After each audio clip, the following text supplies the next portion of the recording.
박주영 선수가 오랜만에 경기장에 나왔습니다. 박주영 선수가 은퇴를 한다니까 너무 아쉽네요. 한 시대 스트라이커가 가는 것 같아서. 네. 천재잖아요. 저희 세대 축구했던 선수들은 그냥 박주영 하면 1950번. 자, 이 얘기를 좀 인천 얘기를 좀 길게 할 것 같은데 실점하는 장면을 또 뜯어보면 스로인 상황에서 실점을 했고 코너킥 상황에서 실점했어요. 네. 저는 이걸 왜 짚고 넘어가지 않을까 계속 반복되는 실점이었어요. 그거를 좀 더 준비를 했었어야 돼요. 그냥 이거 의지 가지고만은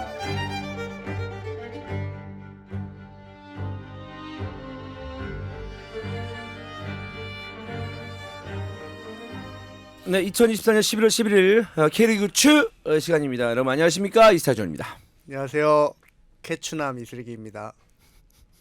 준비했어 이건 네, 준비했어. 네, 안녕하세요. 김원일입니다. 네, 오늘 원일이와 함께하고 캐추남이라고 했습니다. 이제 K리그를 추천하는 남자. K리그를 추천하는 남자. 뭐 이번 시즌 얼마 안 남았지만 오늘 이번 시즌 가능성을 보여줬기 때문에 많은 분들이 또 선호하고 있기 때문에 내년 시즌도 잘 부탁하겠습니다. 네. 저는 근데 제가 저번에도 말한 것처럼 에고이스트랑 팀플레이어 나눈다고. 네. 근데 저는 확실하게 팀플레이어예요. 네. 저는 사실 제가 뭐 국가대표로 비유하자면 김민재의 자리를 노리는 게 아니거든요. 김민재의 파트너를 노리는 거지. 말한 것처럼 김원일의 파트너를 노리고 있습니다. 나도 파트너를 노리는. 그럼 안 되는데 너가 에고이스트 해. 나는 네. 둘 다 에고 있는 스타일이 아니야. 네. 방송적으로 봤을 때 나도 아니고 김원일 대표는 이제 지난 경기에 결정했습니다. 네, 지난 방송에 일주일간 굉장히 우울감에 사로잡혀 있었고 나 없이 캐치 잘 되나 보자. 이런 마음으로 또 한 3, 4일 보내다가 이제 결국에는 또 이제 문제가 무엇인가, 무엇 때문에 선발에서 빠졌나, 전술적인 부분을 좀 더 들어가야 되나, 아니면 좀 개그적인 부분을, 드립적인 부분을 좀 더 올려야 되나, 이렇게 좀 생각을 했는데. 진짜 자세 좋은데. 네. 네. 잘하는 걸 하자. 전술보다 이제 드립으로 좀 더 가자. 드립으로? 드립을 잘한다고 생각하나요? 그러니까 좀 더 이제 전술적인 부분보다는 드립을 좀 더 올려야겠다. 네. 이러면서 네. 부족한 부분을 채워야지 또 선발로 출전할 수 있겠구나 하면서 결국에는 그렇게 생각을 했습니다. 원일이가 처음에 이제 나 없이 잘 되나 보자 이렇게 얘기했잖아요. 근데 실제적으로 이런 선수도 있잖아요. 자기 빠졌을 때 이 팀 나 없이 잘 되나 보자 이렇게 생각하는 선수 있잖아요. 제가 이거를 사실 뭐 이거에 비유를 한 거예요. 선수가 이제 선발에서 빠졌을 때 비유를 해서 제가 얘기를 한 거지, 뭐 실제로 뭐 제가 뭐 진짜 이렇게 뭐 캐치 나 없이 잘 되나 이건 아니고 네. 선수들도 뭐 선발로 뛰다가 빠졌을 때는 그런 생각을 많이 해요. 이렇게 뛰켜놓고 갑자기 빼? 이러면서 나 없이 얼마나 잘하나 보자 이렇게 생각을 했다가도 결국에는 이제 캐치가 잘 돼야 저도 잘 되는 거고 팀이 잘 돼야 본인이 잘 되는 거기 때문에. 아니 내가 지금 너를 얘기하는 게 아니고 실제적으로 선수들이 그런 선수들이 있잖아요. 조급해 보이는데. 그러니까 내가 그랬다 선수 때. 선수 때 저도 선발에서 빠지고 그러면 관중석에서 보면서도 나 없이 잘하나 보자. 뭐 이렇게 나의 공백이 느껴지길. 나 없으니까 광석이 형 하는 거 봐라. 정말 이러면서 광우나 그거 아니지. 근데 오히려 그거를 이제 겉으로는 전혀 티를 안 내고 겉으로는 이제 완전히 더 오버해서 이제 원팀 팀을 진짜 원하는 것 같이 보이게끔 그런 식으로 많이 했죠. 진짜. 네. 근데 계속 못 뛰는 선수들은 팀이 이기나 지나 관심 없는 선수들도 있을 거예요. 분명히 못 뛰는 선수들 중에. 그게 이제 스포츠 심리학에서 내가 통제할 수 있는 것과 통제할 수 없는 것이라고 비유를 하거든요. 두 가지로. 사실 이거 섭외는 내가 통제할 수 없는 거잖아요. 그렇기 때문에 이거 심리 멘탈 다음에 나왔을 때 내가 어떻게 해야 될지를 준비하는 게 더 유익한 거죠, 사실. 근데 이제 제가 사실 좀 긴장했어요. 왜냐면 조합을 맞힐 거 아니에요. 감독 입장에서. 네. 저번에 나람 김한 나왔는데 이번에는 내가 빠질 차례인가? 나는 약간의 긴장감과 그러면 이번 주는 준비를 덜 해도 되나? 그런 생각이 드는 와중에 연락이 왔어요. 경기 수를 더 많이 주더라고. 더 많이 보고. 그래서 약간 내 쪽으로 쏠렸나? 아니 혹시 이렇게 생각한 거 아니야? 둘이 하나? 아니 근데 그게 여러 가지 있어요. 혼자 생각을 했죠. 예, 사실 더 풍성하게 하려면 뭐 3명도 있으면 좋은데 아무래도 뭐 이제 여러 가지 어떤 그 제작비 여력이 좀 이제 필요한 거니까 그래서 제가 뭐 어쨌든 뭐 제가 직접 뭐 광고라도 따오려고 생각을 하고 있고 아니 뭐 내부에서 조절할 수도 있습니다. 네. 저희가 합의 잘해서 그거야? 그냥 이거 출연료 이겁니다. 알아서 그냥 풋바이 하세요. 약간 이런 식으로. 네. 알겠습니다. 네, 계속 저희는 이제 호흡을 맞춰서 누가 뭐 출연한다, 출연 안 한다 이런 걸 떠나서 다 로테이션 돌리면서 다양한 이야기를 하면 좋은 거고 또 더 좋은 거는 여러분들이 많은 사랑을 해주셔서 또 누군가가 또 이렇게 뭐 지원을 해준다면 이렇게 또 많은 인원들이 나와가지고 저도 잘 구해보겠습니다. 네, 좋아요. 네, 다양한 이야기를 할 수 있지 않을까라는 생각입니다. 먼저 이제 예고를 드리면 안내를 해드리면 다음 주는 A매치 기간으로 리그 경기 없습니다. 그래서 한 회차 쉬어갈 거고요. 그리고 38라운드 리뷰가 제 히든 투어 출발 일자하고 좀 겹칠 것 같은데 그거에 대해서 일정을 좀 확인을 해보겠습니다. 마지막 라운드이기 때문에 어떻게든 방송을 소화하고 가는 게 그러니까 녹화를 하고 가는 게 좋지 않을까라고 생각을 하고 있는데 혹시나 제가 못 나온다고 하더라도 뭐 다른 이제 패널들을 이제 초청을 해가지고 38라운드를 정리하는 시간을 최대한 가져보도록 노력해 보겠습니다. 자, 37라운드 리뷰입니다. 중요한 경기들이 많았는데요. 중요한 경기들은 좀 뒤로 밀어놓고 먼저 수원FC 대 강원 경기부터 살펴보겠습니다. 수원FC가 오랜만에 많은 골을 기록했습니다. 그리고 상대가 강원인데 강원은 좀 뭔가 좀 힘이 빠졌나요? 그래도 승점을 좀 관리할 필요가 있지 않을까라는 생각이 들긴 했는데 어떻게 보셨어요? 일단은 에너지가 조금 빠진 느낌이었고 또 다른 한편으로는 이제 마지막 테스트였던 것 같아요. 외국인에 대한 오랜만에 이제 가브리엘 헨리 선수가 선발로 들어왔고 그리고 전술적인 약간의 변화도 있었어요. 포백을 하고 공격 시에는 이제 4-2-3-1 형태 그리고 이제 조금씩 변화를 계속 주면서 했는데 약간의 전술 실험과 선수들의 테스트가 있지 않았나 좀 싶어요. 약간 이런 건가요? 어차피 이제 뭐 그림은 2위 하면 좋긴 네. 하지만 사실 2위나 3위나 네네네. 전체적으로 봤을 때 아침 티켓이나 이런 거 봤을 때 변화가 없거든요. 네네. 그렇기 때문에 그러면 이제 남은 2경기 우리가 내년 시즌을 위해서 뭔가 이제 준비하는 시간을 좀 빠르게 가져보자 이렇게 좀 받아들여도 되는 건가요? 그러니까 이기긴 이겨야겠지만 아. 약간의 테스트 그러니까 내년 시즌을 위한 준비 그런 것들이 좀 가미되지 않았나 그런 생각이 들었고 반대로 수원 FC는 늘 하던 대로 좀 했어요. 근데 사실 많은 경기 동안 승이 없었는데 사실 경기력이 막 떨어졌다고 보기는 어려웠던 거거든요. 그래요. 그리고 이제 수비 조합이 조금 다르게 구성되고 수비도 조금 안정화가 됐고요. 아무튼 김은중 감독님의 수원 FC는 올 시즌 정말 대단했다고 이야기하고 싶습니다. 그렇죠. 오랜만에 승리를 하긴 했습니다만 수원 FC 이제 역사상 가장 많은 승점을 이번 라운드에 기록을 했고 학력이 남았는데도 불구하고 그리고 이제 수원 FC의 어떤 그 이미지까지는 아니지만 수원 FC가 그동안 김동균 감독 체제 하에서 그게 있었거든요. 이 팀은 2골 먹고 시작한다. 그리고 이 팀한테 이기든 지든 이 팀한테 골을 못 넣으면 그 팀은 잘못된 거다. 상대 팀은 이렇게 얘기할 정도였거든요. 근데 그런 어떤 그 불안정한 수비 라인을 안정적으로 좀 만들었다라는 거에 대해서는 좀 인정받을 부분인데 다만 좀 아쉬운 거는 너무 오랫동안 승리가 없었다. 8경기 동안 승리가 없었잖아요. 그래서 어떻게 이런 그 분위기를 봐야 될까요? 수원 FC 시민구단 입장에서는. 사실 비율로 봤을 때는 초반에 사실 승점을 생각보다 잘 많이 쌓았죠. 쌓였고 네. 마지막 후반기 좀 아쉽긴 한데 전체적으로 그림 승무패 균형으로 봤을 때는 정말 잘한 시즌이잖아요. 그래서 그런 거를 좀 오히려? 팬분들도 생각해 주셨으면 좋겠어요. 물론 긍정적으로 생각하겠지만 저는 올 시즌 수원FC가 굉장히 공수 밸런스도 좋고 다만 공격적인 부분에 답답한 부분이 좀 있긴 했었지만 그리고 또 주요 선수가 빠진 상황도 있었고 부상도 겹쳤고 그런 와중에도 경기력이 막 크게 무너지진 않았다고 보여요. 그래서 앞으로의 김은중 감독과 수원FC의 축구가 너무 사실 기대돼요. 내년에 아마 또 경험을 하면서 아 이제 뭐가 부족하고 뭐가 잘 됐고를 더 명확하게 알 수 있을 거예요. 그래서 그런 것들이 이제 구단 프런트와 시너지가 좀 된다면 내년 시즌 정말 기대가 되는 팀 중에 한 팀입니다. 수원 FC가 네, 그리고 사실 수원 FC도 강원 FC도 올 시즌 보면 전술적으로 저는 되게 뛰어났다고 봐요. 그래서 아마 두 팀 이번 경기가 좀 자존심 싸움이 있었을 것 같아요. 우리 아. 전술이 나 아, 그런 태도로 경기를 했을 것 같은데 근데 어쨌든 수원 FC가 대승을 했잖아요. 네. 그래서 강원 FC 코칭 스태프 입장에서는 좀 자존심이 많이 상한 경기지 그 않았을까. 왜 그런 줄 알 것 같아요. 네. 강원은 이제 황문기만 없는 줄 알았는데 네.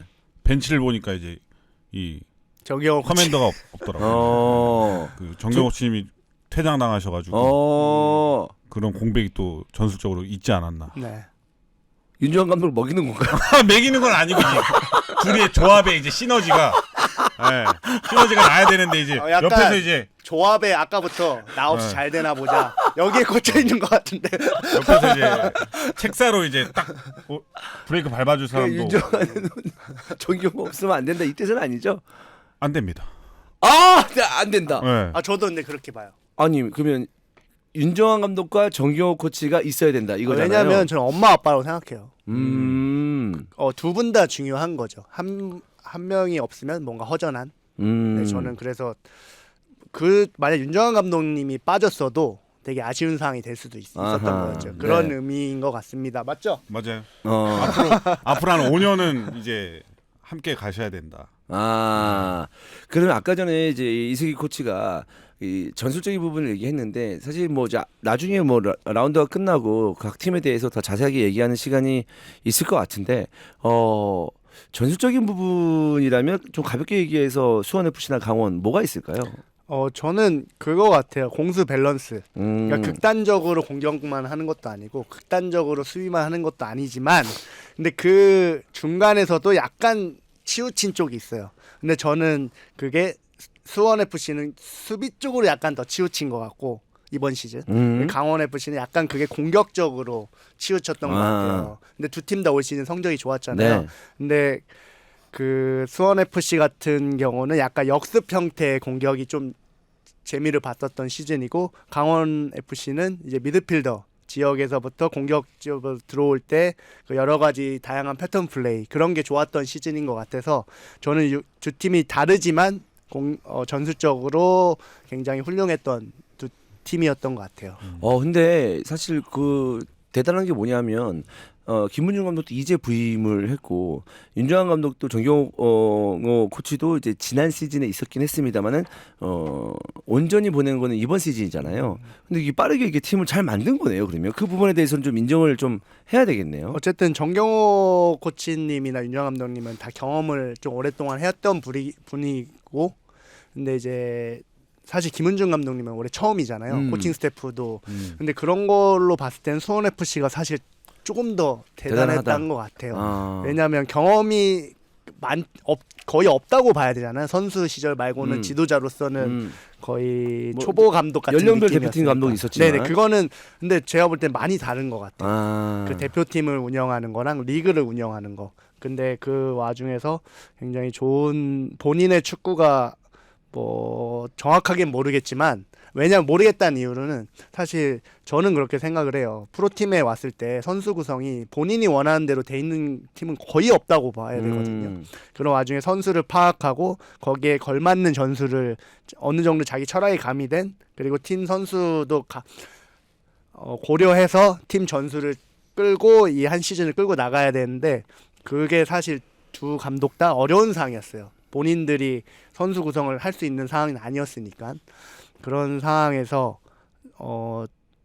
때에 맞게 적절한 전술을 찾아서 좋은 축구를 보여준 것 같아서 그래도 두 팀 다 내년이 기대가 되고 강원 FC 같은 경우는 근데 조금 걱정이 되기도 해요.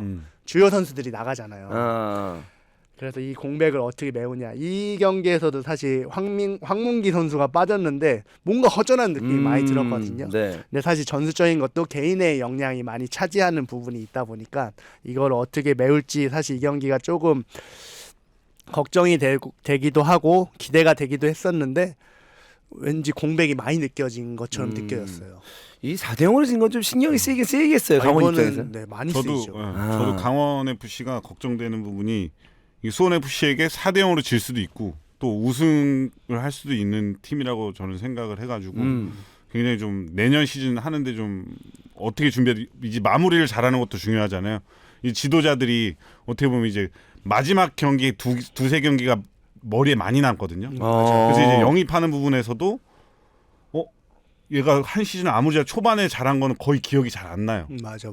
그래도 오히려 후반기에 못해서 방출되는 경우도 맞아요. 트레이드 카드로 써버리거나 이런 경우도 있어요. 그래서 저는 강원 FC 뭐 선수들한테 나 아니면 이렇게 얘기를 좀 하고 싶은 거는 강원 FC 지금 선발로 나가는 선수 중에 정말 된 선수 뭐 한 4, 5년간 계속해서 경기를 뛰고 정말 좋은 활약을 펼쳤던 선수가 있을까라고 보면 사실 많이 있진 않죠. 많이 있진 않거든요.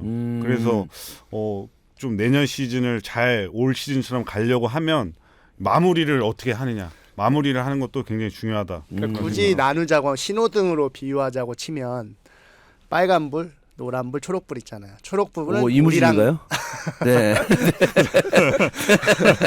네. 네. 신호등으로 얘기하자고 하면 네. 초록불은 우리와 함께 가자. 노란불은 애매하다. 빨간불은 얘는 안 돼. 근데 노란불 선수들은 후반기에 잘 못하면 이거 판단을 잘못하면 후방 노란불 선수들이 딴 팀으로 가게 되면서 오히려 딴 팀에 터지는 경우도 있거든요. 그래서 이제 구단에서는 그거를 잘 판단하는 게 좋을 것 같아요.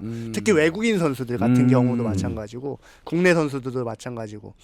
근데 저는 제가 항상 노란불 빨간불 섞여 있는 불에 있었던 것 같아요.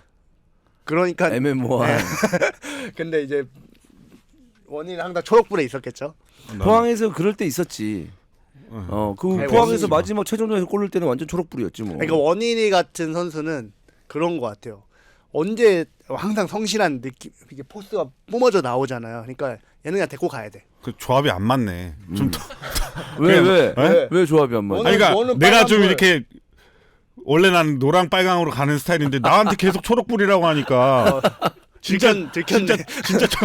진짜 초록불이 나와야지 내가 좀 이 방송을 보는 진짜 초록불이었던 원일이와 슬기와 같이 선수 생활했던 그 선수가 이 방송을 보면 아유 고생한다 진짜. 아유 얘나 지금이나 선수 때도 그렇게 고생하다니 저기서도 지들끼리 노란불 뭐 파란불 불불 뭐 노래를 부르네 노래를 이렇게 생각할지도 모르겠네요. 네. 근데 이제 그게 있어요. 시즌별로 다르잖아. 시즌별로 초록불일 때도 있었고 시즌별로 뭐 노란불일 때도 있었고 그렇지 저는 않나요? 1, 2년 차 때는 그냥 초록불이었어. 생초록이었어요. 아, 솔직히. 진짜? 왜냐면 정경이 다 뛰었으니까. 근데 그 이후로는 거의 빨간불이었죠. 나 근데 궁금한 게 있는데 1, 2년째 초록불이었다고 했잖아. 너무 신났겠다. 막 프로 데뷔해가지고 진짜. 아니 근데 그때 2년 연속 저희 팀이 최하위를 기록해서 진짜 기분이 안 좋았어요. 내가 잘하는 게 아니다라고 생각을 했는데 포항으로 가게 된 거예요. 근데 그 하필 또 부상을 얻은 채 가서 동계훈련도 못 갔어요 저는. 그러면서 그때 혼란이 많이 왔던 것 같아요. 그러니까 아까 늘 말한 것처럼 에고이스트랑 팀플레이어 나는 뭘까? 나는 팀을 이끌어 나갈 힘이 있었던 선수가 아닌데 되게 기대를 받고 포항으로 간 거였죠. 아 그러면 1, 2년차 어릴 때잖아. 그리고 근데 어리지도 않아. 생각해보면 대학교 졸업하고 그치. 왔으니까. 정경기였어 어쨌든. 네. 근데 팀이 최하위였어. 그러면 이런 생각 들 거 아니야. 그냥 팀에 못 받쳐주는구만. 아니요. 아 그렇게 생각 안 했어. 저는 그게 오히려 힘들었어요. 아 내가 왜냐면 전 경기를 뛰고 있는데 팀이 이거면 내가 지금 실력이 이 팀을 이거 끌어올릴 힘이 없나 뭐 이런 생각이 드는 그런 거구나. 생각 진짜 많이 들었죠. 아 그런 생각이 많이 들어서 그래서 솔직히 저는 그때 당시 대구 FC였는데 대구 FC 계속 있고 싶었어요. 근데 그게 몇 년도였어요? 2009, 2010. 대구 나 그때 그 2009, 2010이나 대구 축구 기억난다. 졸라 공격 축구 아니었어요? 되게 재밌는 축구였어. 그때 변명주 감독님 스타일은 우린 이기로 가자. 맨날 항상 이런 멘트 하셨거든요. 우리는 골르로 가자. 그래서 사실 뛰는 순간은 되게 신났어요. 사실 뭐 그리고 지는 거에 대해서 진짜 막 크게 뭐 그런 이야기를 안 하셨어요. 그러니까 우리는 지더라도 공격하다 지자 약간 이런 느낌이어서 그때 좀 저는 신났지만 성적이 안 좋다 보니까 네. 팬분들도 많이 힘들었겠죠. 그렇죠. 선수 얘기를 너무 안 하는 것 같은 생각이 들어가지고 왜? 아니 그러니까 뭐 4대 0을 이겼으면 누구를 또 잘하는 선수를 또 네네네 되는데 그렇죠. 저는 수원 FC의 이현영 선수. 방금 잘하네 원일이. 이런 거 필요하거든. 필요해요. 우리 둘이 분석을 했는데. 근데 또 약간 비껴 나갔어요. 왜? 원래 득점하고 어떻게 사람 얘기하자 그랬는데 갑자기 또 그래도 제가 아까 그랬거든요. 근데 넌 너무 수비 얘기만 하는 것 같고 나는 너무 전술 얘기만 하는 것 같다. 그래서 하이라이트에 대해서 좀 이야기도 하자 했는데 이현영을 얘기 안 해. 네. 이현영을 내가 왜 얘기했냐면 순간 노트북으로 보는데 김민재인가? 진짜로? 그 정도로. 아니 테이핑도 해가지고 김민재 컨셉으로 나온 것 같아. 그래서 다시 보니까 먹이는 이현영이네? 건가요? 어? 먹이는 거예요? 아니 근데 그만큼 포텐을 가지고 있다. 그런 느낌이 좀 들어가지고 주목을 해야 된다. 주목해봤으면 좋을 것 같아요. 키도 크고 그 왼발잡이인 것 같더라고. 또 왼쪽에서 쓰니까. 네. 피지컬도 좋고 그래서 내년 시즌에는 좀 더 좋은 성장을 하지 않을까 생각을 그래서 하고 선수까지 있어요. 포인트 잡아. 근데 나는 근데 그 슬기하고 원일이하고 이렇게 좀 방송적으로 이걸 좀 얘기해야 되지 않을까라고 얘기했다는 것만으로 나한테는 좀 감동인데. 그래요? 저희 1시간 전에 항상 카페에 모여서 진짜? 짜고 나와요. 와 무슨 얘기를 대박. 하자. 나 몰랐다 경기 진짜. 보고. 경기 근데 준비. 준비하는 시간이 저희도 오랜만에 만나니까 좀 재밌어요. 축구 이야기하면서. 맞아요. 진짜 감동이다. 왜냐하면 방송이 이제 그래서 이제 K리그 이제 그 주간 K리그 추를 보시는 분들이 좋아하시나 보다. 그러니까 이게 그 준비하는 거하고 준비 안 하는 거하고 물론 이제 각자 라운드를 보겠지만 경기를 보겠지만 좀 방송이 다르거든요. 너무 감동이네요. 네. 그래서 이현영 선수 20살 선수인데. 근데 좀 많이 이 자료를 찾아보니까 없더라고요. 인터넷에 뭐 사진도 없고 영상도 없고 하는데 딱 경기 보니까 이거 터지겠다. 대형 센터백 나오나? 뭐 이런. 아까 김민재 얘기했는데 시흥시청? 시흥시민축구단. 시흥시민 K3 축구단. 우승했어요. 예, 거기서 작년에 뛰었네. 그렇죠. 예, 그리고 이제 올해 원래 수원 FC 소속인 걸로 나는 좀 알고 있는데 임대 형식으로 좀 갔던 것 같은데. 예. 근데 제가 왜 김민재라고 했냐면 테이핑을 손목에 감고 있더라고요. 근데 김민재 선수도 테이핑 감고 하거든요. 예. 그래서 그런 것까지 좀 디테일하게 좀 컨셉을 잡지 않았나. 진짜 실제로 아픈 건 뭐지 미안하지만. 근데 약간 그럴 수도 있어요. 그 롤모델 나오는 삼고 김민재다. 맞아요. 이렇게 네. 해도 본인이 그게 있잖아요. 사실 왜냐하면 저도 뭐 제가 뭐 자꾸 선수 얘기한다기보다 제가 여러 운동을 많이 해왔잖아요. 여러 레포츠는 안 해본 거 없거든요. 저는 그러면 근데 어느 순간 좀 아마추어 레벨에서 어느 정도 그 레벨로 되면 그때부터는 아마추어끼리 좀 상위 레벨이라고 할 때도 마인드가 중요하거든요. 중요하죠. 예. 배울 때 초보 때는 뭐 별거 없어도 어느 정도 상위 레벨에서 아마추어지만 어떤 레포츠를 하더라도 어떤 그 취미 생활을 하더라도 그 마인드가 되게 중요하더라고. 그래서 나 좀 프로 레벨 좀 생각으로 좀 할래. 그러면 폼도 좀 달라지고 뭔가 그 맞아요. 연습할 때나 뭐 시합에 임할 때 그 집중력도 달라지고 약간 그런 게 좀 있더라고요. 김원희 선수는 그거 있었나요? 그러면 선수 생활할 때? 저는 없었습니다. 저는 그 징크스란 말이 너무 싫은 거예요. 진짜? 그래서 만약 그날 경기 제가 잘했잖아요. 그때 했던 것들을 다 안 했어요. 일부러. 징크스를 만들기 싫어서. 근데 그게 잘못된 그럼 거예요. 굉장히 불안과 싸웠겠네. 불안과 진짜 많이 싸웠어요. 오히려 그냥 그 루틴대로 했어야 돼. 루틴은 안정감을 가져다 네. 주거든. 그렇지. 네. 근데 그거를 그 당시에는 징크스란 말 자체가 너무 싫어서 그러니까 왜 그걸 싫어할 이유도 없잖아요. 그치. 왜 그걸 왜 싫어하는 거야? 그게 징크스야. 그러니까 오히려 모든 걸 맞아, 자연스럽게 안 하려고 하다 보면 그 자연스럽게 안 하는 게 징크스가 돼버리는 맞아. 거야. 그래서 사실 오히려. 좋게 말하면 그게 루틴이었던 거잖아요. 그렇지. 그래서 그때 아쉬웠던 것들을 지금 선수들 고등학교 선수들이 잘 전해주려고 진짜 노력하고 있습니다. 너무 루틴이 많아도 안 좋지만 맞아요. 어느 정도의 루틴은 본인들이 갖고 있어야 안정감을 가질 수 있으니까 그렇습니다. 그래서 이현용 선수의 플레이에 대해서 내년 시즌 이제 20살짜리 선수가 이렇게 좀 주목을 받았으니까 내년 시즌 한번 기대를 한번 해보도록 하겠습니다. 또 수원 FC 강원에서 뭐 추가할 이야기 있을까요? 전 노경호 선수도 좀 기대가 돼요. 앞으로 이 선수가 되게 다재다능한 선수인 것 같아요. 선수가 안산에서 포항에서 안산으로 갔다가 안산에서 온 선수인데 이 선수 좀 잘 발굴해낸 선수 같아요. 앞으로 좀 기대가 돼요. 많이 거쳤네. 이 선수가 FC 서울의 뉴스에 있었다 그러더라고. 그러면서 이제 포항 입단해서 그 울산전에 기가 막힌 그 골 하나 넣고 이제 안산 갔죠. 노경호 선수. 네. 네네. 이 선수도 좀 그러니까 포항으로 입단을 해서 안산으로 갔다가 다시 수원 FC로 왔는데, 그래서 이런 근데 되게 앞으로 좀 기대돼요. 이 선수가 사실 전 되게 공격적인 성향이 강한 선수라고 생각을 했는데 중앙 미드필더처럼 뛰더라고요. 수원 FC는 그런 거 보면 좀 이 선수가, 그리고 또 감독 김은중 감독이 이런 선수 잘 쓰는 거 봐서 이제 진짜 감독을 어떤 감독을 만나냐가 정말 중요하다고 느낀 선수 중에 한 명이 진짜 괜찮은 것 같아요. 괜찮은 것 같다. 네. 아무래도 이제 수원 FC 4대0로 승리했기 때문에 수원 FC 선수 얘기를 좀 할 수밖에 없는데 일단은 안데르손은 어찌되었든 무조건 수원 FC 입장에서는 지켜야 된다라는 건데 지킬 수 있을까요? 와, 그럼 이거 막 돈 막 때릴 것 같은데 데리고 가려고. 진짜 그 정도로 진짜 압도적으로 저는 잘한다고 봐요. 안데르손이. 네. 그냥 안데르손한테 공 가면 풀려 나오니까. 예. 그거만큼 뭐 외국인 선수가 해줄 수 있는 부분. K리그 딴 팀뿐만 아니라 다른 나라에서도 예. 원할 수도 있을 것 같은데. 그럴 그리고 수도 엄청 있을 건강해 나름. 음. 안데르손의 거취에 대해서도 수원 FC 팬들이 많이 걱정을 하지 않을까. 네, 뺏길까봐. 네. 또 뭐 좋은 금액 들어오면 또 뭐 그것도 선택을 해봐야죠. 예. 네. 그리고 또 좋은 스카우터가 있으니까. 수원 또, 입장에서는 예. 네. 그렇습니다. 자, 수원 FC 강원 경기 4대 0이고요. 강원 입장에서는 마지막에 이번 시즌 좋았기 때문에 뭐 순위에는 큰 변화가 없다고 하더라도 마지막 라운드는 좀 유종의 미를 거둬야 되지 않을까라는 생각입니다. 대패를 좀 했기 때문에. 자, 다음 경기입니다. 서울 울산 경기입니다. 1대 1로 비겼는데 분위기가 난 좋더라고요.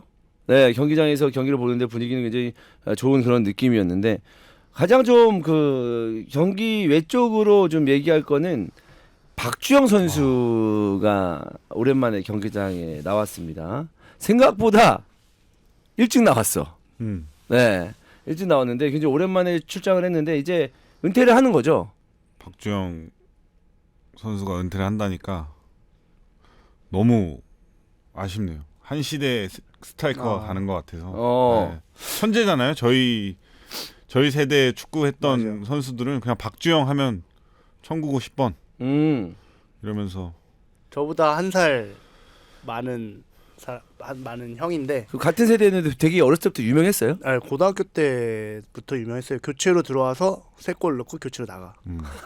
약간 이런 느낌. 예선전은 그렇게 뛰고 또 그냥 나가면 골이 그냥 걸리면 골이다. 아 진짜. 그 주특기가 있어요. 왼쪽에서 슈팅 때린 척하면서 안으로 치고 들어오는데 막 4-5명이 태클을 피해서 슈타는 약간 본인만의 그게 있었는데, 저는 같이 뛰어본 선수 중에 가장 잘했던 선수 중에 한 명이었던 것 같아요. 아 진짜? 네. 너무 빠르고 판단도 너무 빠르고 헤딩도 잘하고 빠르고 움직임도 좋고 볼 터치도 좋고 양발 슈팅 다 좋고, 그래서 저는 같이 뛰었던 게 영광이었다고 생각할 정도로 정말 훌륭한 선수였던 것 같고 뭔가 마음이 좀 이상하기도 하더라고요. 아, 맞아요. 진짜로? 네. 상당히 되게 늦게 은퇴식을 하는 거에도 불구하고 사실 우상 같은 선수이기도 했었어요. 한 살밖에 많진 않지만. 그래서 원일이지 말처럼 뭔가 약간 낭만적이기도 하고 뭔가 기분이 몽글몽글한 느낌? 아무튼 예, 고생 많으셨고 그때 런던에서 한식당 사주셔서 정말 왜? 뭐 감사했습니다. 있었어? 그 런던 아스날 또 9번이잖아요. 그래서 저희가 또 갔어요. 여행을. 네. 그래서 만났어. 만나가지고 그때 포항에 있을 때? 포항에 있을 때. 그래서 그때 배낭여행으로 진짜 배고픈 여행객으로 갔는데 네. 그때 당시 런던의 가장 비싼 한식당 김치라는 곳에서 엄청 많이 사주신 것 같아요. 아 진짜? 네, 밑반찬 시켜도 막 다 돈을 내더라고. 그렇지, 돈 그래서 내지.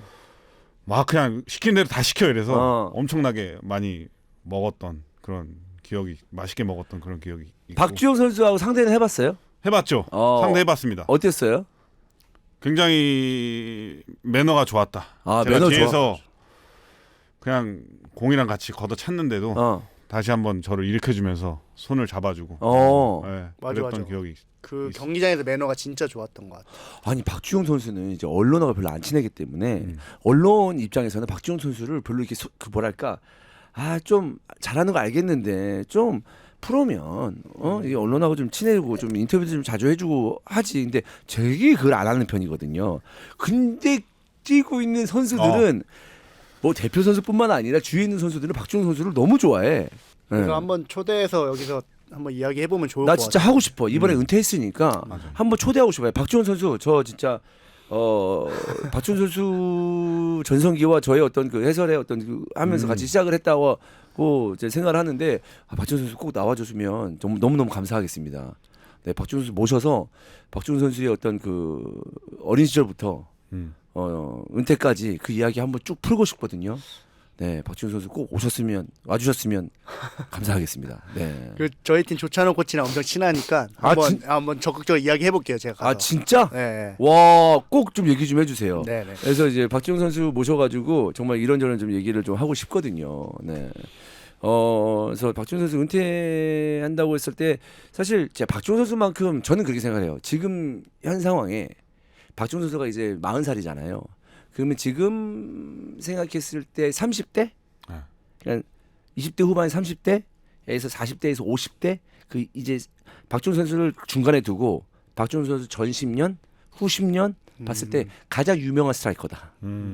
그 이후에 박지용 선수 이상으로 가는 유명한 스트라이커는 저는 지금은 없다고 봐요. 그렇게 얘기해도 과언이 아니죠, 사실. 네, 저는 그냥 10번이 진짜 잘 어울리는 선수. 네, 그런 맞아요. 것 같아요. 10번 얘기하면 그냥 저는 박주영. 울산에 있을 때도 이제 홍명보 감독 있을 때 왔었으니까. 그리고 이제 김파원 감독이 와서 이제 마지막 이제 은퇴시까지는 아니죠. 그러니까 은퇴 경기를 이제 일찌감치 나와서 전반 동안 잠깐 뛰면서 마무리를 졌다라고 이제 얘기할 수 있겠는데 어쨌든 박지용 선수 앞으로의 어떤 제2의 어떤 인생에 대해서 응원을 하겠고 꼭 한번 나와 주셨으면 좋겠습니다. 꼭 이제 은퇴했으니까 편하게 이런저런 썰 좀 풀 수 있지 않을까. 예.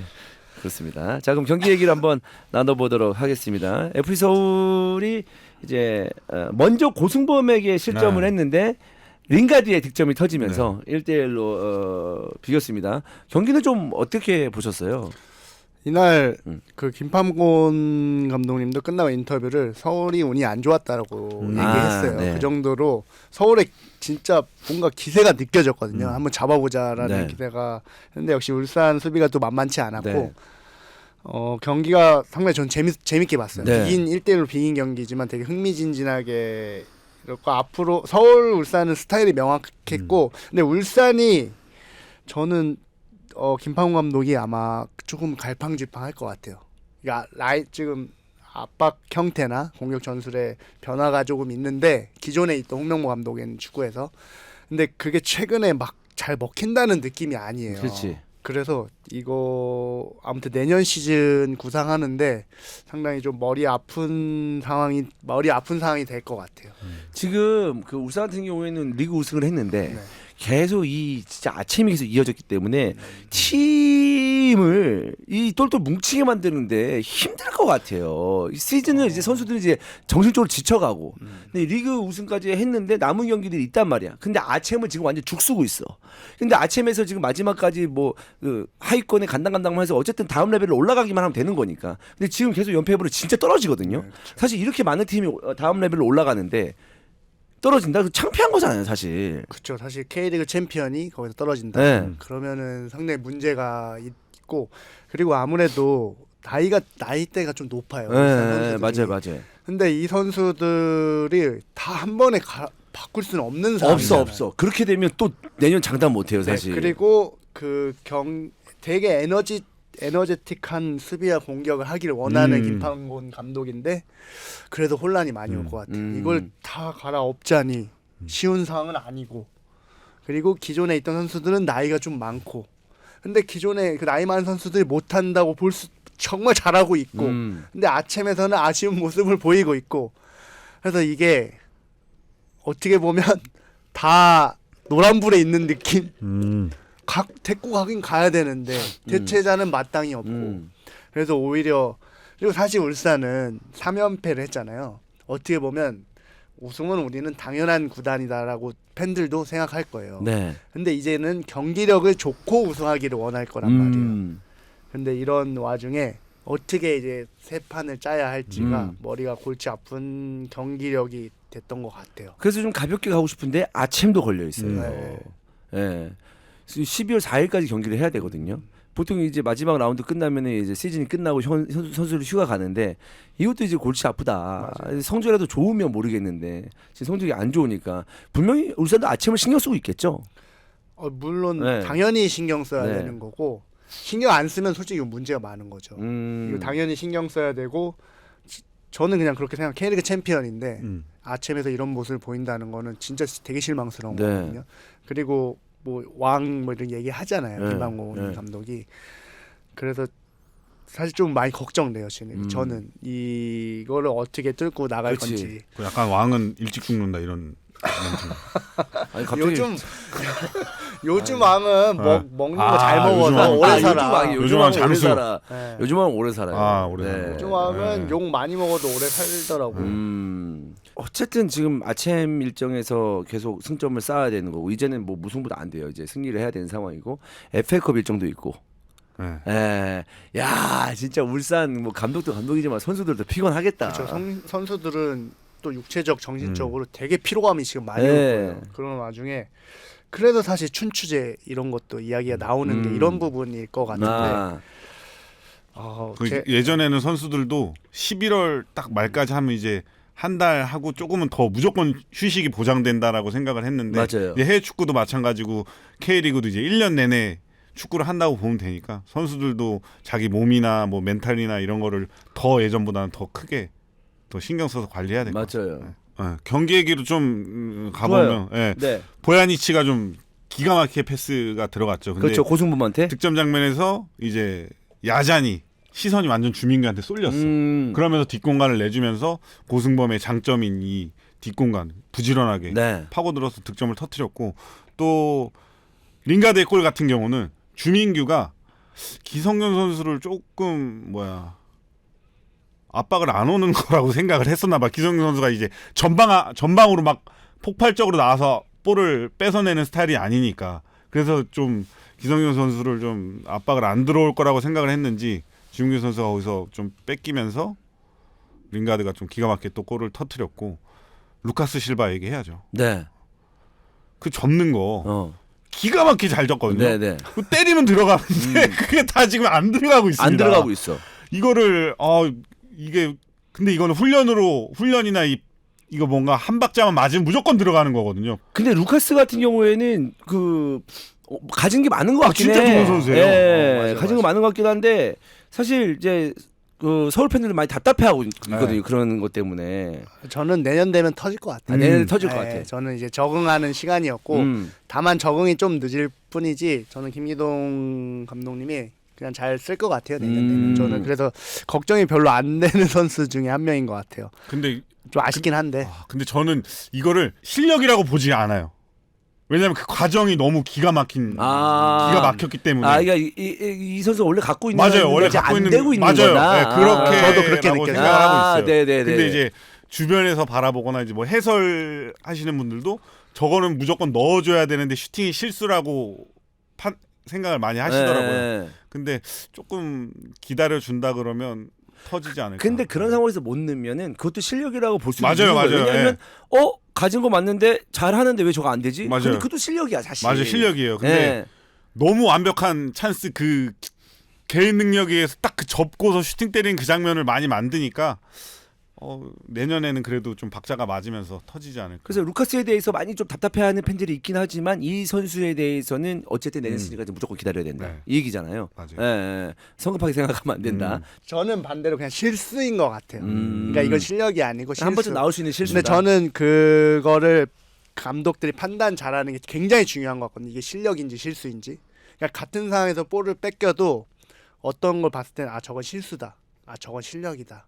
라고 실수면 다음번에 수정이 돼요. 근데 실력이면 수정하기가 되게 어렵거든요. 어렵죠. 근데 접는 상황까지 어떤 되게 좋은 상황을 만들었잖아요. 저는 그 과정이 되게 훌륭한 과정들이 많기 때문에 과정이 좋은 선수들은 저는 기다려주면 터질 거라고 봐요. 근데 제가 느끼기에는 루카스도 좀 조심해야 되는 게 슈팅이 아깝게 빗나가면 그거는 기대하게 만들거든요. 네. 근데 드리블만 좋잖아요. 그럼 오해하기 딱 쉬워요. 아. 마무리가 안 좋으면. 아, 그렇지. 네, 너무 그 약간 베르너과야. 맞아요. 어. 그래서 이거는 좀 고쳐야 될 필요가 어. 있지 않을까. 예. 와, 근데 진짜 어제 뭐 잠깐 얘기하지만 토트넘 경기 보는데 와, 베르는 어떻게 자기 이미지대로 이렇게 그 공을 차냐. 아, 근데 좀 불쌍해 죽겠어. 그러니까 조금 이미지를 좀 바꿔주면 좋겠는데 그 마지막 크로스, 마지막 패스, 마지막 슈팅 이게 안 돼. 그렇네. 네, 맞아요. 아. 루카스도 지금 그런 상황인 아. 것 같아서 빨리 이미지 바꿔야 탈피해야 돼. 된다. 예. 그렇습니다. 그러면 지금 서울 팬들이 흥분할 수밖에 없는 이유가 뭐냐면 보세요. 지금 링가드 내년 시즌까지 잘 뛸 것 같아. 그리고 골도 넣었어. 그다음에 루카스 기다려줘야 돼. 터질 것 같아.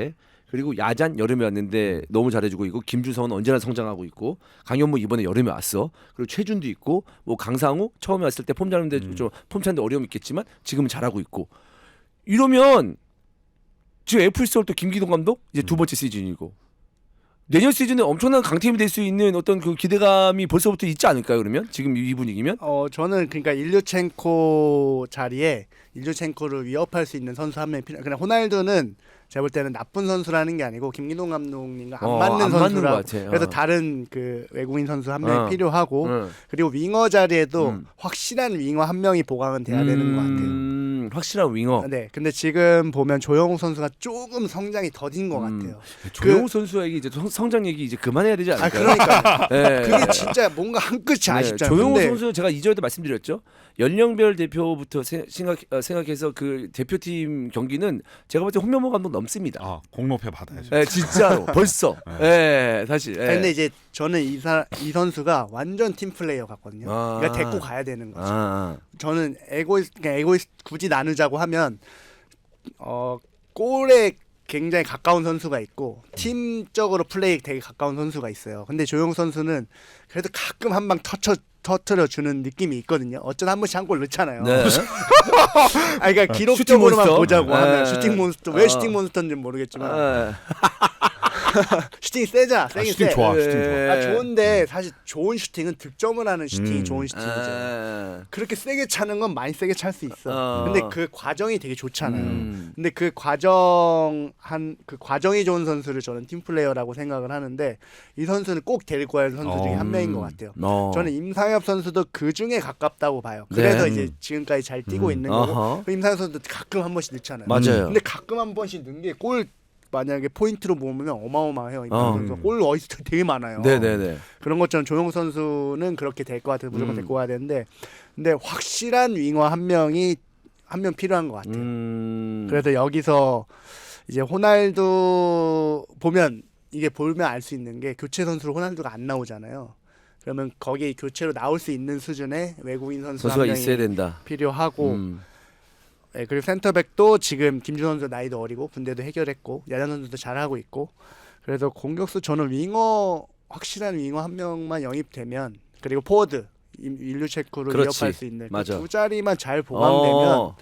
저는 뭐 나쁘지 굉장히 좋을 것 같아요. 중앙에서 기성용 선수가 아직 나이가 있긴 합니다만 네. 어쨌든 그 뭐 서브 자원 내지는 팀을 좀 아우르는 어떤 역할을 잘 해준다면 필요한 자원이고 황도현 선수 이번 시즌 네. 너무 잘 성장했고 그리고 유재문 이성모도 나쁘지 않고 나쁘지 않고 그래서 미드필더는 굳이 보강이 필요 없을 것 같고 뭐 하면 좋겠지만 네. 저는 그 돈으로 더 훌륭한 그렇지 윙어를 앞쪽으로 봐야 된다 앞쪽에 이거냐. 그러니까 썼으면 우리가 생각하는 우선순위는 네. 윙어다 이렇게 판단을 하는 거잖아요. 네, 그리고 윙백 뭐 강상우잖아요. 김진야 선수가 어느 정도 대체는 할 수 있고. 그렇지. 근데 김진야 오른쪽도 되고 왼쪽도 되고. 되니까. 그리고 뭐 어린 유스 선수 굉장히 좋은 선수 많아요. 그런 선수 충분히 대체될 수 있고. 그렇지만 그 선수가 완벽한 백업일 수는 없죠. 그 선수는 언제든 뭐 3번 정도 카드로 쓸 수 있고 유스 선수들이 워낙 좋으니까.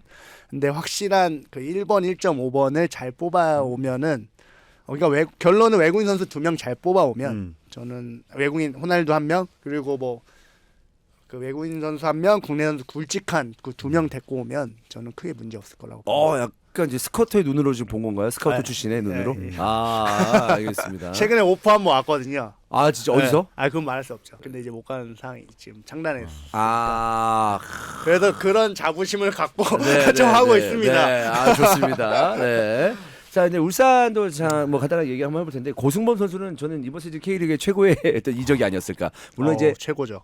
수원 삼성 블루윙즈 팬들에게 좀 미안하지만 상황이지만 근데 고승범 선수도 이제 울산으로 이적해서 거의 제2의 전성기를 구가하고 있다. 고승범 선수도 이제 굴곡이 많았어. 근데 이제 30줄에 들어갔는데 울산에서 이 정도 활약이면 상무 네. 가기 전 박건하 감독님 만나면서 좀 터진 것 같아요. 맞아 수원에서 있었어요. 잘했어요 네, 그때. 잘해서 상무로 가면서 이제 음. 완전 만개하고 지금 이제 완전 K리그 대표하는 빡투빡 어, 미드필더가 됐죠. 네.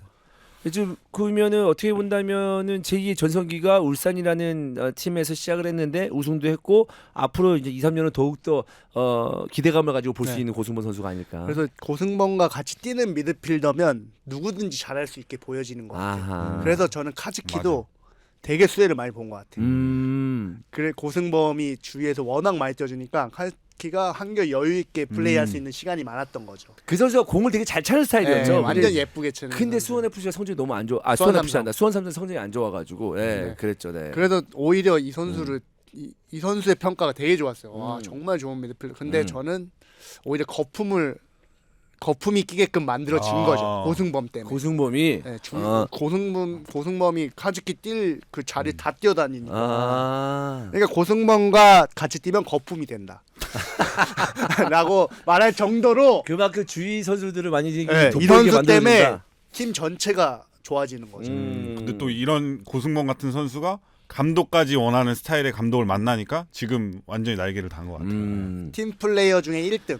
아, 진짜 그 정도로? 네, 저는 그 정도로 중앙 미드필더, 그러니까 굳이 미드필더를 세 구역으로 나누자고 하면 수비형 미드필더, 중앙 미드필더, 공격형 미드필더라고 생각을 하는데 저는 그 세 명의 조합이 무조건 잘하는 사람 세 명을 놓는 것보다 한 명의 에고이스트와 두 명의 팀 플레이어가 필요하다고 생각을 해요. 센터백 조합도 한 명은 에고이스트, 한 명은 팀 플레이어. 네. 이런 조합이 저는 굉장히 적절하다고 생각을 하거든요. 김광석, 김원일처럼. 네, 그렇지. 네. 아니 그러니까 제가 요즘 느낀 게 수비 코칭을 요즘에 조금 많이 신경을 많이 쓰고 있는데 네. 수비 리더가 두 명이 되면 한 명 올라가 내려가 할 때 수비 순간 4명 5명이 헷갈리게 돼요. 누군 올라가 누군 내려가. 근데 아. 한 명한테 리더를 맡겨주면 그렇지. 그 사람 의견만 딱 따르면 수비가 오더가 조직이 있어야 돼. 돼. 네. 근데 그럼에 있어서 고승범은 완벽한 파트너다. 좋은 파트너가 될 수 있는 누구와 뛰어도 좋은 자원이다라고 생각을 해서 너무 좋아하는 선수예요, 제가. 고승범. 제가 지금 이렇게 대화를 나누면서 이 12월 달에 누구 이제 와가지고 좀 초대서 이렇게 하면 좋으니까 고승범 선수도 부르는 것도 좋을 것 같지 않을까라는 생각이. 근데 픽스 아닙니다, 여러분. 고승범 선수가 안 와. 이렇게 하면은 저희도. 제가 에이전트랑 친하니까 이것도 얘기해 보겠습니다. 좋습니다. 네, 섭외까지. 좋아요. 네. 좋습니다. 서울과 울산은 1대1로 무승부를 거뒀고요. 어쨌든 서울로서는 이 4위 지키기 들어가야 된다. 마지막 경기. 마지막 경기 김천 상무거든요. 김천 상무를 역전할 수는 없어요. 없는데 강원도 있기 때문에 강원도 지금 3위를 차지할 수는 없는 상황인데 FC 서울이 55점, 그 밑에 53, 53. 포항과 수원이 53점이기 때문에 역전될 수 있거든요. 그렇기 때문에 어느 정도 순위를 좀 높은 순위를 유지하기 위해서는 다음 경기 승리가 필요한 서울의 상황입니다. 자, 포항 김천입니다. 박태하 감독이 경기 끝나고 나서 우리 지쳤다. 힘들었다. 체력적인 좀 이슈가 있었다라고 얘기를 했는데 3대 0으로 홈에서 진 건 좀 아쉬운 부분입니다. 포항이 뭐 코리아컵 결승에도 올라가 있고 아침도 계속 치르면서 좀 힘든 상황인 것 같아요. 진짜 힘든 것 같아요. 네. 최근에 스쿼드의 어떤 그 두터움이나 이런 걸 봤을 때. 전반전에는 좀 양팀 좀 조심스러운 경기 운영이었고 포항의 좀 양측 측면 수비수들이 바뀌었어요. 그래서 양측 측면에서 볼을 많이 풀어주는데 포항이 거기에서 막히면서 좀 어려운 경기를 펼치지 않았나 생각을 하고 김천이 수비 간격이랑 이런 부분들이 너무 좋아요. 들어갈 틈이 없어. 네. 뭐 박승욱이나 박찬용 이런 선수들이 너무 또 포항을 잘 알고 있으니까. 잘 알고 있고 여유가 있더라고. 그래서 딱 중앙에서 딱 버티고 있는데 이거를 파고들 수 있는 부분들이 크게 없었던 것 같고 이동경 선수가 3골에 모두 관여했죠. 네. 또 3골에 모두 관여한 선수가 있습니다. 누구죠? 포항의 아스프로입니다. 네네네. 3골에 모두 관여를 하면서 네. 두 번째 골 실점 같은 경우는 굉장히 좀 저는 중앙 수비수로서 실망을 했어요. 볼을 빠뜨리면 사람을 빠뜨리지 말든지. 범인 잡기인가요? 아니, 범인 잡기가 아니라 근데 범인이 생기는 경기들이 있긴 해요.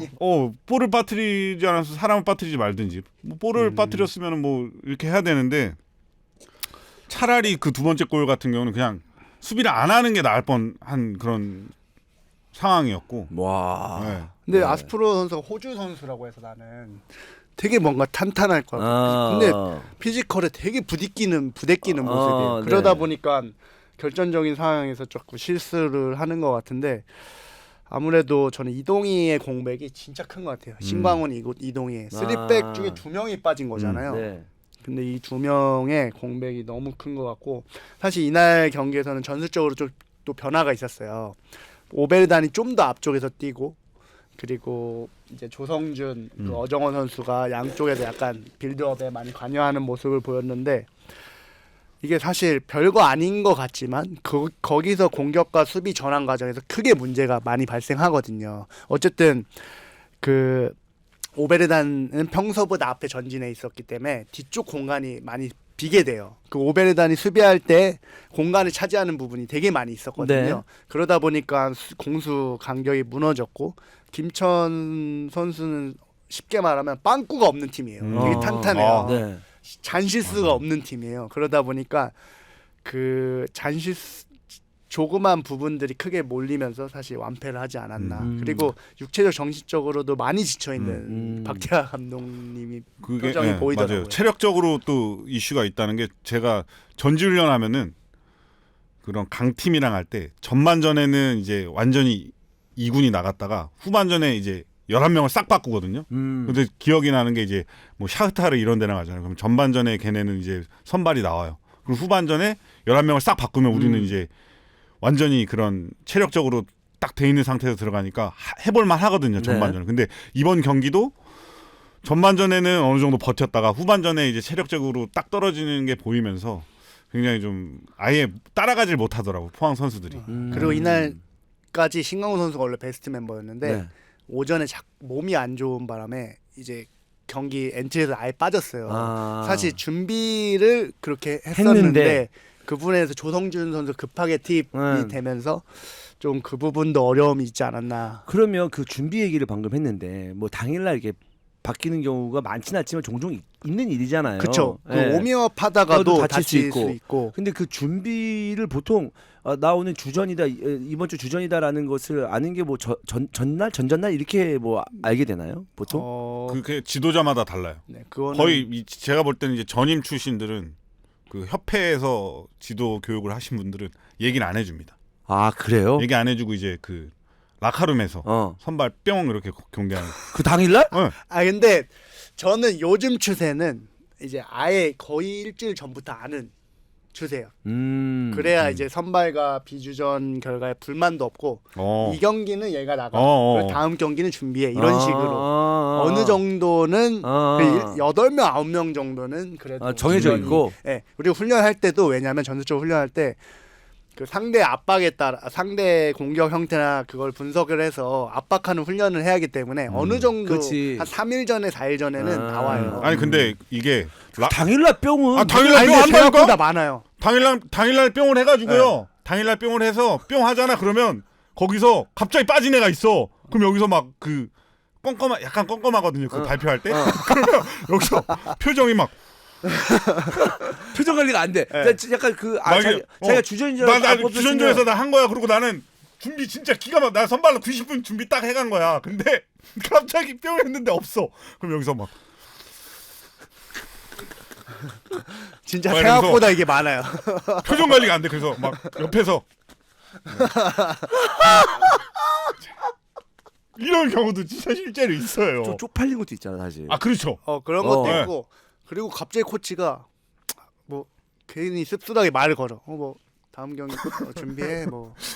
그러면 자꾸 내 눈을 피하거나 자꾸 코칭 스태프가. 당일날 뿅은 좀 그렇다. 생각보다 많다니까요. 근데 그게 좋은 것 같아요? 저는 그건 좀 쓸데없는 에너지 낭비 같아요. 아. 제 기준, 제 코칭 철학에서는 에너지가 전 되게 중요하다고 생각하는데 최대한 쓸데없는 에너지를 쓰면 안 되는 것 같아요. 내가 주저니까 아닐까에 대한. 내가 많이 해봐서 그런지 그냥 이때는 어느 정도가 하고 사실 내가 주전이 아니라고 생각이 들면 주전이 되기 위해서 다음 경기 그냥 준비하면 그게 더 마음 편하거든요. 그냥 교체로 들어갈 준비, 내가 다음 경기에 들어갈 준비, 다다음 경기에 들어가지 그 에너지를 쓰는 게 저는 낫다고 봐요. 그렇게 해서 한 최소 3, 4일 전에 아는 게 좋다고 봐요. 근데 그 3, 4일 남겨놓고 정말 훈련 태도가 안 좋거나 그러면 뭐 바꿀 수도 그렇지, 있겠지만 근데 프로 선수들 같은 경우 어느 정도 루틴이 있고 자기가 경기장에 몸 컨디션을 관리하는 게 저는 맞다고 봐요. 맞아요. 저도 그렇게 생각합니다. 경기 전날 이 선발로 뛰면 점프를 5번 할 걸 3번을 줄이고 어. 선발이 아니다. 그럼 뭐 점프를 한 8번까지 해줘야 되고 그렇지. 이런 루틴이 다 있거든요. 그렇지. 근데 뭐 그게 좀 준비하는데 뭐 선수는 뭐 무조건 경기 뛰는 걸로 준비는 해야 되긴 하겠지만 세 그 그래, 포항에서 한번 그런 적 있어요. 갑자기 기억나는 건데 슈바가 갑자기 종아리가 올라와가지고 제가 오전에 그날 엔트리에 못 들어갔고 화도 나고 했는데 운동 겁나 많이 했어요. 진짜 평소보다 더 많이. 그날 이제 토 일을 쉬니까 쉬어야 되니까. 근데 슈바가 빠지고 슬기 준비해 이러는 거예요. 그래서 경기 내내 들어갈까봐 되게 긴장했어요.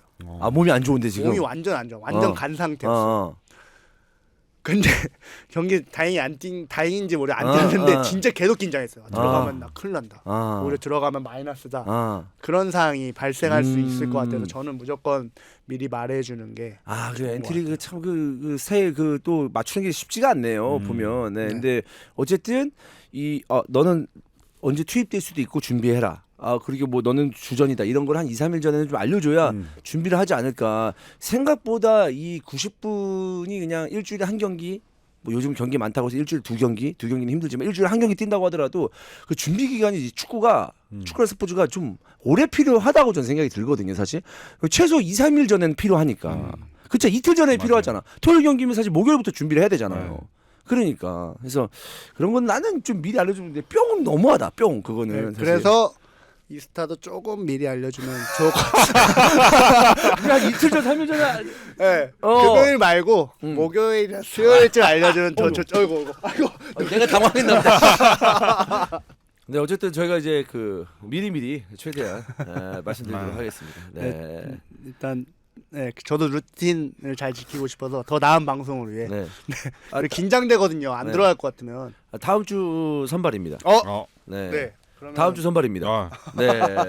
알겠습니다. 저는 근데 아무튼 아니 왜냐면 내가 이 얘기를 하면 방송에서 이 얘기하면 보시는 분들 이렇게 생각할 걸. 저 이스타 저 새끼 씨발 별거 아닌 것 같다. 사람들 뭐 쓰네 안 쓰네 존나게 쩍쩍거리네 이럴까봐 내가 지금 아니 이분들이 말해달라고 쓰지 말해주는 거지 여러분. 제가 와가지고 야 슬기야 나와라. 야 원이라 너 그딴 식으로 하면 못 뛴다 못 나온다 이게 아닙니다 여러분. 네네네 사실 네. 그런 컨셉으로 그냥 가죠. 컨셉으로 그런 가죠. 컨셉으로 가면 네 그래서 여러분 절대 저는 그러지 않습니다. 근데 선수는 뭐 경기 선발 출전 여부 관계없이 준비돼 있어야 되고 그래서 저는 선발 출전 여부와 상관없이 인천전 티켓을 제가 예매를 해서 시간 그래요? 갔다 왔습니다. 그래요? 네. 그렇게 준비를 해야 된다. 인천 얘기는 나중에 또 할 거니까 아주 좋습니다. 아주 좋습니다. 그래서 김천은 3대 0인데 김천이 정영용 감독이 이제 군인팀인데 굉장히 좀 의지를 많이 좀 불태우고 있습니다. 나 이제 내년 시즌 우승하겠다. 아니 근데 준우승도 상금이 있더라고 1억이. 그 1억에 대한 욕심을 드러냈습니다. 감독님께서. 네. 근데 저는 1억이 있는지 몰랐는데 나 준우승 했었거든. 근데 못 받았어. 네, 제주도에서는 그때는 없었나 봐. 없었나? 그래도 단돈 100만 원씩이라도 나눠. 단돈 얼마라도. 근데 우승 상금 있으면 다 푼바이 해줘요? 그렇죠. 보너스 줘요? 그러니까 보너스 푼바이라기 나오죠. 좀 너무 A, B, C, D 없어 보이는데 더치페이. 이제 보너스 줘요? 이렇게? 네. 상금으로 제가 해서 뭐 예전에 말씀드렸지만 뭐 Z 등급 뭐 이렇게 뭐 A, B, C, D 이렇게 A, B, C, D까지만 나누면 괜찮은데 굉장히 디테일하게. 나중에는 뭐 13,220원 뭐 이렇게 그렇죠. 세금 떼고 막 그런 식으로도. 그게는 아니에요. 네. 그렇게까지 뭐 등급을 나눠서 주기도 한다. 예전에 승리 수당으로 그렇게 나눠준 적도 있어요. 슈팅 숫자, 뭐 역전승은 얼마, 역전 뭐 이기고 있다 비기면 얼마, 지고 있다 이기면 얼마. 그래서 난 그때 진짜 당황스러웠던 적이 많아요. 그리고 점유율 막 그런 막 별거 다 넣어가지고. 진짜? 네. 그렇게 지표를 만들어서? 네. 그래서 1대 0으로 3대 2로 이기면 안 돼.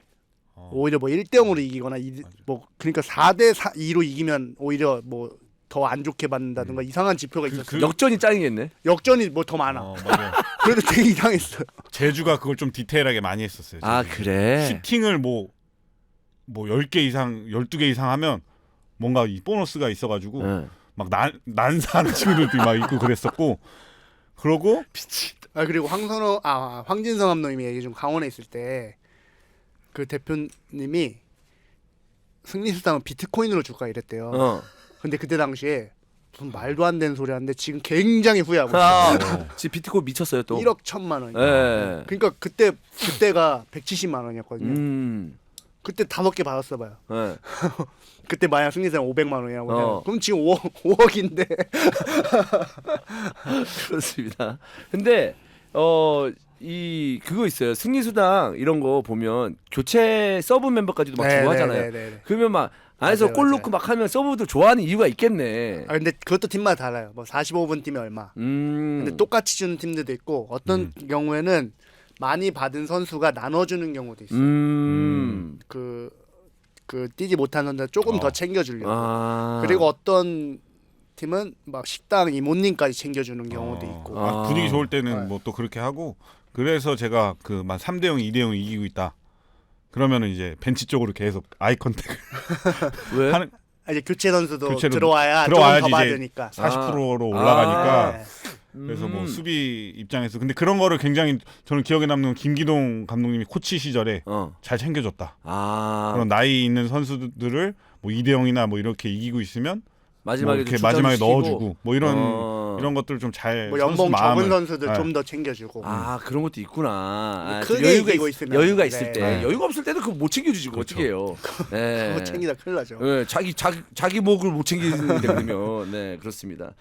그래서 김천이 이제 3대1 이겼는데 이동경 선수는 울산에서도 그렇고 지금 이 김천에서도 그렇고 굉장히 좋습니다. 예. 한번 이제 외국 나가서 커리어가 한 번 좀 꼬인 느낌이 있었는데 국내 복귀해서 여전히 좋은 활약을 해주고 있다. 라는 건데 대표팀도 이제 좀 생각을 좀 해봐야 되지 않을까라는 생각인데 이 정도 폼이면. 근데 미드필더 공격형 미드필더 포지션에 정말 너무 좋은 선수 너무 많아서. 많아요. 근데 저는 이게 또 유소년 단계로 내려가서 그런데 나올 수밖에 없는 구조예요. 수비형 미드필더가 나오기 힘든 구조야. 왜? 우리 옛날에 수비형 미들 우리 좀 그래도 우리나라 한국 축구의 수비형 미들 터프하고 그래도 근데 선수들이 좀 있지 대부분의 않나? 축구가 이게 입시가 있잖아요. 네. 성적을 내야 돼. 그리고 이틀에 한 번씩 경기야. 네. 전방 압박한 팀이 거의 없어요. 그래서 거의 단단하게 수비를 하다가 역습하는 구조예요. 그럼 역습을 하게 되면 10번, 9번의 역할이 되게 중요하잖아요. 모든 팀들의 10번, 9번의 그게 전술이 그렇게 짜여져 있어요. 그러니까 10번, 9번이 튈 수밖에 없고 그 선수들이 활약할 수 있는 그 경기 형태가 되는 거죠. 그래서 아무리 약한 팀이라 해도 상대방 10번은 다 잘해요. 왜냐하면 약간 수비 안 하고 위에서 조금 그렇게 있으니까 그 선수들이 더 조금 그런 여유가 많아지는 상황이 많아요. 그래서 오히려 대형 수비수들이 나오기 어려운 구조가 잘하는 팀들은 수비를 안 하게 되고 약한 팀들은 완전 내려가서 수비를 하고 이러다 보니까 저는 이게 시스템적인 문제라고 봐요. 근데 어쨌든 10번들은 되게 좋은 선수들이 많이 나오잖아요. 근데 저는 수비형 미드필더 포지션이 왜 안 나올까라는 생각을 해봤을 때 제가 직접 경험을 해보니 센터백하고 수비형 미드필더가 저는 제일 조금 약점인 것 같거든요. 한국 축구에서. 네. 근데 그게 그런 영향이 있지 않나 이런 생각이 들더라고요. 그리고 스트라이커들도 수비를 하는 시간이 되게 적어요. 그래서 이 선수들이 프로 레벨에 왔을 때 이제 사실 현대 축구에서는 공수 간격이 되게 중요하잖아요. 네. 근데 그 공수 간격을 못 맞히는 경우가 많아요. 왜냐면 기존에 있던 팀에서 나는 수비 안 하고 공격만 하다 왔으니까 10번, 9번 선수들이 그런 선수들이 많거든요. 근데 사실 이번에 김명준 선수 들어왔잖아요. 이 선수가 유스 레벨에서 못 잡는 선수예요. 근데 이번 경기도 사실 기대가 이제 앞으로 나도. 기대가 되는 선수인데 이 선수가 저는 그 고3, 고2 때 이미 고등학교 수준을 뛰어넘은 선수거든요. 아 그래요. 근데 그래도 더 높은 레벨에서 경기를 계속 했어야 돼요. 음. 그래야 성장 가능성이 더 높아지는데 사실 입시 상황상 그럴 수 없는 상황이에요. 왜냐면 이 선수가 또 딴 데 가면 이 팀 자체가 다른 선수들이 입시를 못하게 되는 아, 경우가 네네. 있거든요. 그래서 저는 이거 시스템적으로 좀 개혁이 좀 많이 필요하다고 봐요. 잘하는 선수가 단계를 조금 더 쪼개서 더 높은 레벨에서 뛸 수 있는 환경을 만들어주는 게 대한축구협회가 할 일이라고 생각을 합니다. 네, 그래서 10번 선수들이 좋은 선수가 많고 이동경 그래서 좀- 자리. 네, 네. 그 선수들이 유난히 많이 나오는 거는 그런 이유가 있는 것 같다라는 생각을 합니다. 네, 그렇습니다. 자, 포항 김천. 포항은 뭐 이제 계속 아침을 치르고 있고 뭐 아침에서 성적이 뭐 대단히 나쁘지도 않고요. 지난 경기에서도 승리를 했고 또 코리아컵 결승이 있기 때문에 뭐 되게 실망할 일은 아니다. 또 파이널 A에 올라갔기 때문에 그래도 이제 계속 순위 4위 싸움은 하고 있는 상황입니다. 자, 제주 광주입니다. 제가 그 제주 행사 때문에 제주 오랜만에 가서 제주 구장을 가봤는데 와, 제주 구장 완전 바뀌었던데. 알아요? 바뀐 거? TV로는 봤습니다. 제가 서귀포에까지 아직 제가 예전에 못 가서. 옛날 김진규 코치도 이런 얘기 했었거든. 제주 원정을 갔는데 모기가 1000마리 있었다. 왜 제주 아니, 그 목이 없는데? 아니야, 제주 구장 그 라커 구장에? 보면 그 완전히 그 습해서 습하고 꿉꿉하고 막 곰팡이 있고 어두컴컴하고 네. 그랬어요, 제주 맞아요. 구장이. 근데 그거는 이제 원정만 그랬고 홈은 리모트. 어쨌든 홈이든 원정이든 맞아요. 그런 원정은 그랬어요. 느낌이었어요. 근데 원정 경기 라커룸이 그냥 대충 꾸며는 경우가 워낙 많아서 그랬는데 이번에 갔는가 완전 화사해진 거야. 음. 제주 그 감귤 색깔 있잖아요. 아, 네. 오렌지 색깔로 쫙 해놓고 그 라코도 마찬가지고 구장도 마찬가지고 잔디 너무 좋고 완전 구단 분위기가 완전 바뀌었던데. 잘해요 그런 부분에서. 네. 칭찬합니다. 그리고 앞에서 제가 행사도 이제 곧 있으면 제주 유나이티드 유튜브에 나오겠지만 네. 행사도 많이 참여를 했거든요. 행사도 그냥 하는 허투루 하는 행사가 아니던데 대충 천막 쳐놓고 하는 행사가 아니고 강래우 셰프 와가지고 막 요리하고 무료 시식이야 그것도. 그렇게 해놓고 막 그 제주 특산품으로 그 요리도 하고 행사도 하고 하는 걸 봤을 때 참 신경을 많이 썼구나 이걸 좀 알 수 있었습니다 제주가. 근데 뭐 입수는 잘 하신 그게 거죠? 사실 입수가 그냥 행사에 참여하는 것 중에 좀 물에 그럼 빠지는 이제 게 입수는 있었는데 따로 또 컨텐츠 나도 해야 만들어서. 돼. 아. 개인적으로 해야 되긴 해. 왜 자꾸 입수시켜 해병대라 그런다.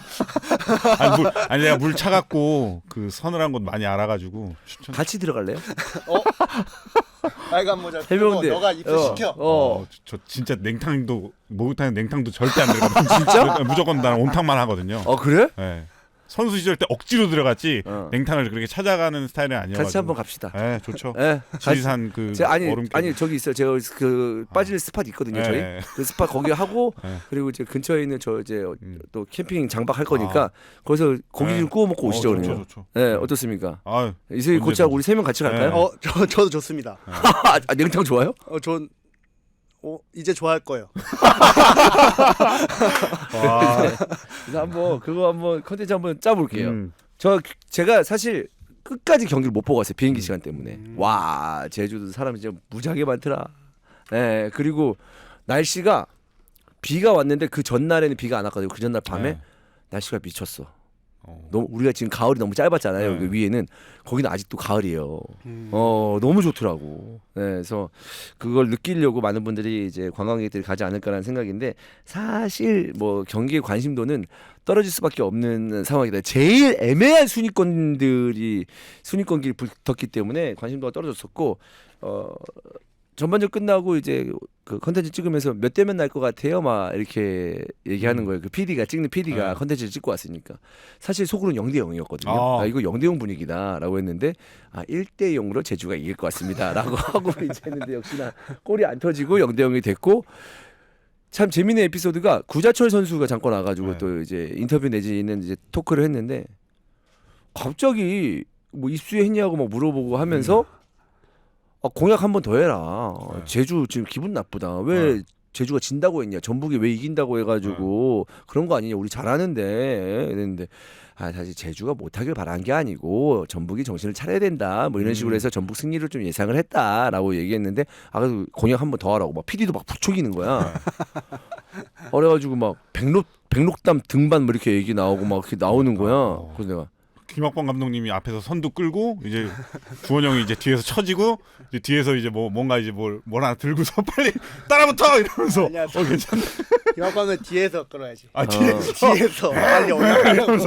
오랜만에 지금 제주에 가서 제주 팬을 봤는데 광주는 이제 아무래도 이제 제주 유니폼을 입고 제주 콘텐츠를 찍어야 돼서 광주는 이제 못 만나긴 했는데 여전히 뭐 이종현 감독의 어떤 열정적인 모습도 느낄 수가 있었고 혹시 경기 보셨나요? 이날 경기도 양 팀 다 원래 하고자 하는 축구를 했고 저는 광주가 정말 수비를 잘하는 팀인 것 같아요. 경기를 보면 볼수록 수비랑 수비 전환이 굉장히 좋은 팀. 네. 그리고 공격이 디테일한 팀으로서 근데 다만 아쉬운 게 이제 파이널 서드 들어갔을 때 그 개인의 퀄리티 그게 조금 아쉬운. 잘 들어가긴 해요. 네. 잘 들어가고 상황도 잘 만들려고 하고 네. 반대 전환도 괜찮고. 네, 그럼에 있어서 저는 이종현 감독이 정말 대단한 것 같아요.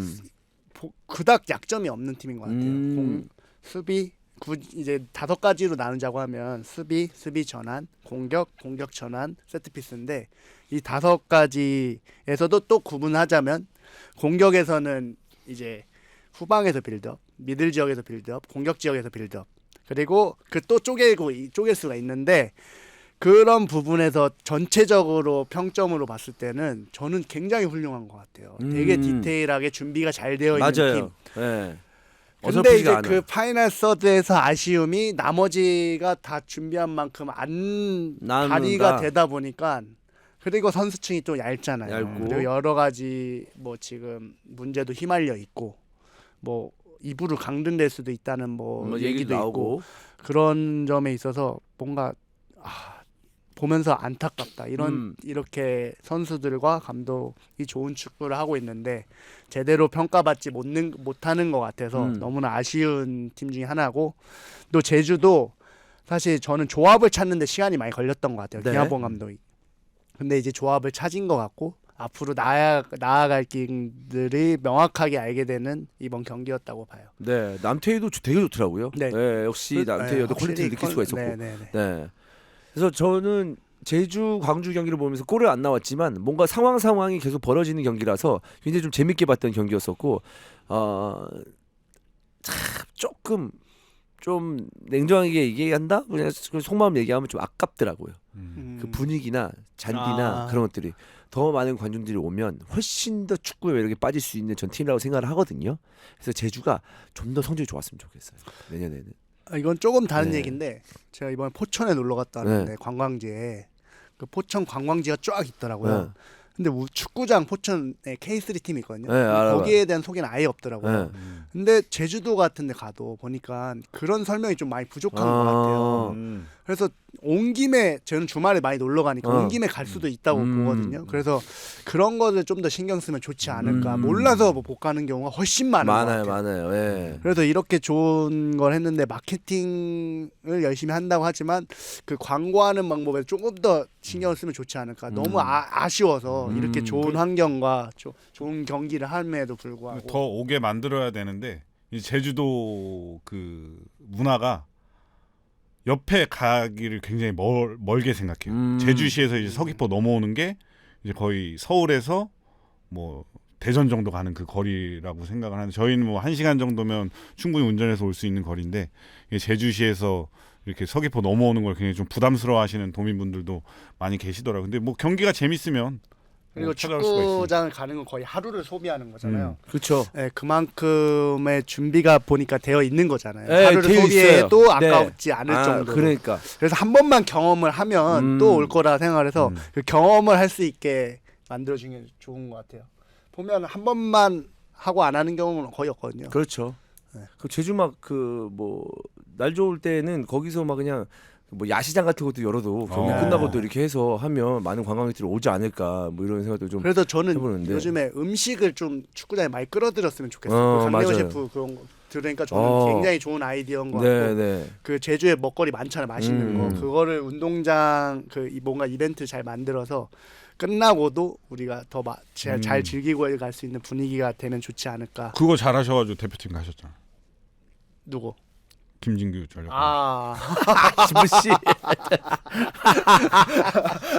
기가 막혀요, 제가. 네. 어플로 딱 해가지고 인천도 인천은 기다려야 되거든. 가서 줄 서가지고 이제 주문해야 돼요. 아 서울도 기다려야 돼. 근데 서울은 대면을 할 그 필요가 없더라고. 아 이거 네, 이제 QR로 해가지고 바로 네. 딱 해서 번호 오면 딱 가니까. 그것도 그런 있다던데. 저 들은 얘기긴 한데 수원 맛집에 이윤재 사인이 되게 많대요. 맞아요. 근데 맛있었습니다면 진짜 맛집이고 어. 그냥 사인만 있으면 어. 약간 아쉬운 집이다. 그리고 이훈재 사인마저 없다고 가면 안 된다. 네, 그 얘기가 있습니다. 네. 자 제주 광주 0대0 경기였었고요. 다음 경기 다음 라운드 경기 때도 다시 한번 말씀드리겠습니다. 자 이제 중요한 경기 한번 얘기해 보도록 하겠습니다. 전북 대 대구. 드디어 전북 홈에서 이게 뭐 만족스러운 순위인지 만족스럽지 않은 순위죠. 네, 근데 이제 어쨌든 다이렉트 강등을 피한 결과를 전북이 만들어냈습니다. 대구는 너무나 좀 아쉽게 된 상황이 됐고요. 마지막까지 이 결과적으로 전북도 그동안 파이널 B에서의 행보, 그 다음에 대구도 최근의 승률, 뭐 인천 나중에 얘기할게요. 이 두 팀은 본인들의 힘으로 마지막 경기까지 끌고 가지 못했습니다. 강등권 탈출을. 경기 어떻게 보셨어요? 전북이 정말 오랜만에 전북다운 경기를 보여줬던 것 같고. 그래요? 네. 그리고 반대로 대구는 너무 급했던 것 같아요. 세징야가 없는 상황에서 네. 경기를 끝까지 끌고 가려고 너무 급한 마음 뭐 이런 것들이 좀 표출이 됐던 것 같고 세징야의 빈자리가 진짜 누구 갈비뼈 갖다 붙여주고 싶을 정도로 너무 세징야의 빈자리가 컸던 것 같아요. 근데 대구 축구 자체가 그 오랜 시간 동안 세징야에게 굉장히 맞춰진 축구잖아요. 맞아요. 그러다 보니까 앞으로에 있어서 대구가 어떤 방향으로 나아갈지를 좀 직시할 필요가 있는 상황이지 않았나. 세징야 선수가 언제까지 뛸 수 없는 100%의 컨디션을 뛸 수밖에 없는 한 상황이. 2년 전부터 얘기했던 것 같은데 이제는 진짜 준비해야 된다고 보는 거죠. 그래서 그게 대체가 안 됐다는 게 좀 아쉬웠던 것 같아요. 조광래 사장님이 있으면서 사실 거의 한 몸이잖아요. 조광래 사장님이 세징야를 데리고 오면서 네. 지금까지 잘 유지하고 있는데 그 세징야 에드가의 빈자리를 사실 메우는 게 가장 첫 번째였을지도 몰라요. 대구의 입장에서는. 근데 그거를 메우지 못한 채 시즌이 끝나고 이제 지금 강등이 지금 중요한 거 하나 남았잖아요. 플레이오프. 그치. 그러니까 강등이 됐다는 게 아니고 강등이 되든 안 되든 그게 굉장히 중요하지 않을까. 그렇지. 그래서 저는 전북은 강등 플레이오프 가도 괜찮을 것 같은데 대구 같은 경우는 정말 모른다. 5대5로 봅니다. 네. 아직 지금 누구랑 할지 결정 안 됐죠 지금 봐야 되니까. 그래서 대구 같은 경우는 이제 수비적으로 어떻게든 파이브백으로 가다가 세징야한테 연결이 됐을 때 한 볼을 소유를 해주면서 한 10초에서 20초 정도 지켜주는 게 있어야 되는데 세징야가 없다 보니까 그냥 바로 턴오버가 나오면서 또 수비 계속 또 수비라는 경우가 많았어가지고 이게 좀 그런 부분에서 좀 어려움을 겪었었던 것 같고 저는 그때 그 강등권 싸움 좀 운이 좀 따라야 된다. 이슬기 코치님 좀 난 그거 싫다라고 얘기를 했었었는데 저는 이 굴절이 김진규 슈팅. 근데 그 전에 또 대구도 하나 굴절로 들어갈 뻔한 게 있었어요. 굴절로 들어갈 뻔한 게 있었는데 김준홍 선수가 그거를 막아냈거든요. 네. 근데 만약에 그게 진짜 굴절이 좀 더 심하게 돼서 그거 들어갔다? 맞다면. 그러면 전북 같은 경우는 또 야 이거 이렇게 골을 먹네. 이거 안 되나 보다. 뭐 이렇게 생각을 했을 텐데 그 굴절 맞고 또 굴절로 또 득점을 터뜨렸으니까 이게 축구라는 게 좀 이런 부분이 좀 따라주면 또 승리도 또 할 수 있지 않나 그렇게 생각을 좀 하는 것 같아요. 경기 네. 보니까. 그리고 저는 전북이 최선의 조합을 찾은 것 같아요. 지금 보면은 사실 문선민 선수가 최근에 좀 나오고 있잖아요. 근데 문선민이 저는 되게 팀 플레이어 같아요. 이 선수가 에고가 강한 것처럼 보이지만 항상 되게 일관성이 있게 플레이를 하거든요. 저는 일관성이 있게 플레이하는 선수가 오히려 팀 플레이어 같고 지금 보면은 송민규가 안 나올 때도 있고 나올 때도 있고 뭐 이영재 선수도 나올 때도 있고 안 나올 때도 있고 김진규 선수도 그렇고 뭐 박재홍 선수도 의외로 요즘에 나오잖아요. 근데 저는 저번에도 말한 것처럼 김도현 감독이 축구에는 9번이 좀 필요했던 축구였기 때문에 박재홍이나 티아고가 조금 퍼포먼스가 부족했어도 나와야 되는 그래야 경기 균형이 맞는 그 공격 전북 현대인 것 같은데 그래서 김도영 감독이 이날 경기에도 4-2-3-1로 경기 운영을 했어요. 근데 이 본인이 이제 조금 어려움을 겪었었는데 이게 최선의 조합이지 않았었나? 이제 찾지 않았나? 그리고 누가 교체로 들어가고 누가 교체로 나와야 되는지가 좀 더 명확해지는 경기가 되지 않았을까? 정리가 좀 됐던 것 같아요. 이제 김도영 감독이 딱 그 전까지는 혼란이 많이 있었던 것 같아. 조합을 찾는 데 있어서. 지금 이제 한 경기 남았는데. 아니 근데 이제 플레이오프가 중요하니까. 네. 예. 그렇죠. 이거 굉장히 중요하죠. 제일 중요하죠 지금. 그렇기 때문에 이제 어쨌든 조합을 찾은 게 다예요. 뭐 조합을 못 찾은 채 끝나버렸어요. 사실 조합을 못 찾기 때문에 강등이 되는 거고. 근데 조합을 일찍 찾는 팀일수록 저는 강등권과 멀어진다고 생각을 하거든요. 그럼에 있어서 아까 말한 것처럼 전북과 대구가 승점 차이가 별로 나진 않지만 분위기가 전북은 뭐 플레이오프를 가더라도 이길 것 같고 대구는 가더라도 되게 어려울 것 같다는 상황이라고 얘기했잖아요. 그런 분위기 봤을 때 전북이 그래도 조합을 잘 찾지 않았나라는 생각이 듭니다. 그래서 이것만 잘 유지한다고 하면은 전부 뭐 크게 문제 없을 것 같아요. 그러니까 두 팀 간에 이제 승점 차가 이제 계속 바뀔 수 있는 상황이잖아요. 네, 승점이 네, 네. 순위는. 근데 사실 그게 어쨌든 한 번씩 한 팀하고 두 번 붙는 거잖아요. 1차전, 2차전. 둘 다 마찬가지잖아요. 그렇기 때문에 별 의미는 없어요. 어떻게 본다면. 물론 이제 밑에 올라온 팀의 전력에 따라서 달라질 수도 있겠지만 사실 밑에 올라온 팀의 전력 생각하기보다는 본인들의 팀의 분위기를 더욱더 다독여야 되고 단도리를 해야 되는 맞아요. 그런 상황이잖아요, 사실. 근데 이제 올라오는 팀들도 사실 이제 충남, 아산, 이랜드, 뭐 전남, 뭐 어떻게 될지 모르겠지만 누가 붙을지 모르겠지만 부산까지도. 근데 이 팀들의 지금 기대가 되게 좋거든요. 그렇기 때문에 그리고 아까 말한 것처럼 운이 많이 작용하고 기세 막 분위기 이미 사실 전략을 지금 바꾸기에는 이미 끝났어요. 근데 사실 대구는 이미 확실한 컨셉이 있잖아요. 근데 세징야가 없음으로 인해서 뭔가 컨셉이 약간 불투명해지는 느낌이고 전북은 이제 조합을 찾은 느낌이고 그리고 2부에서 올라오는 팀들은 딱 조합이 된 팀이란 말이에요. 그렇기 때문에 이제 대구 살지 걱정이 되게 많이 되는데 그러니까 바셀루스한테 좀 세징야가 이렇게 너는 오늘 세징야야. 너는 오늘 세징야야. 이걸 좀 주문을 하고 좀 너 오늘 세징야 이걸 좀 세징야가 다음 경기 나오지 않을까요? 뭐 못 나오려나?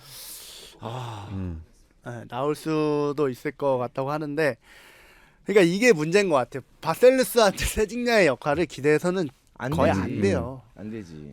세징야 아까 말한 것처럼 볼을 오랫동안 소유할 수 있는 선수가 필요한데 근데 아예 그러면 전술을 바꾸던가라고 해야 되는 전술을 바꿀 수는 없는 상황이고 세징야 기도할 수밖에 없는 상황이 될 수밖에 없죠.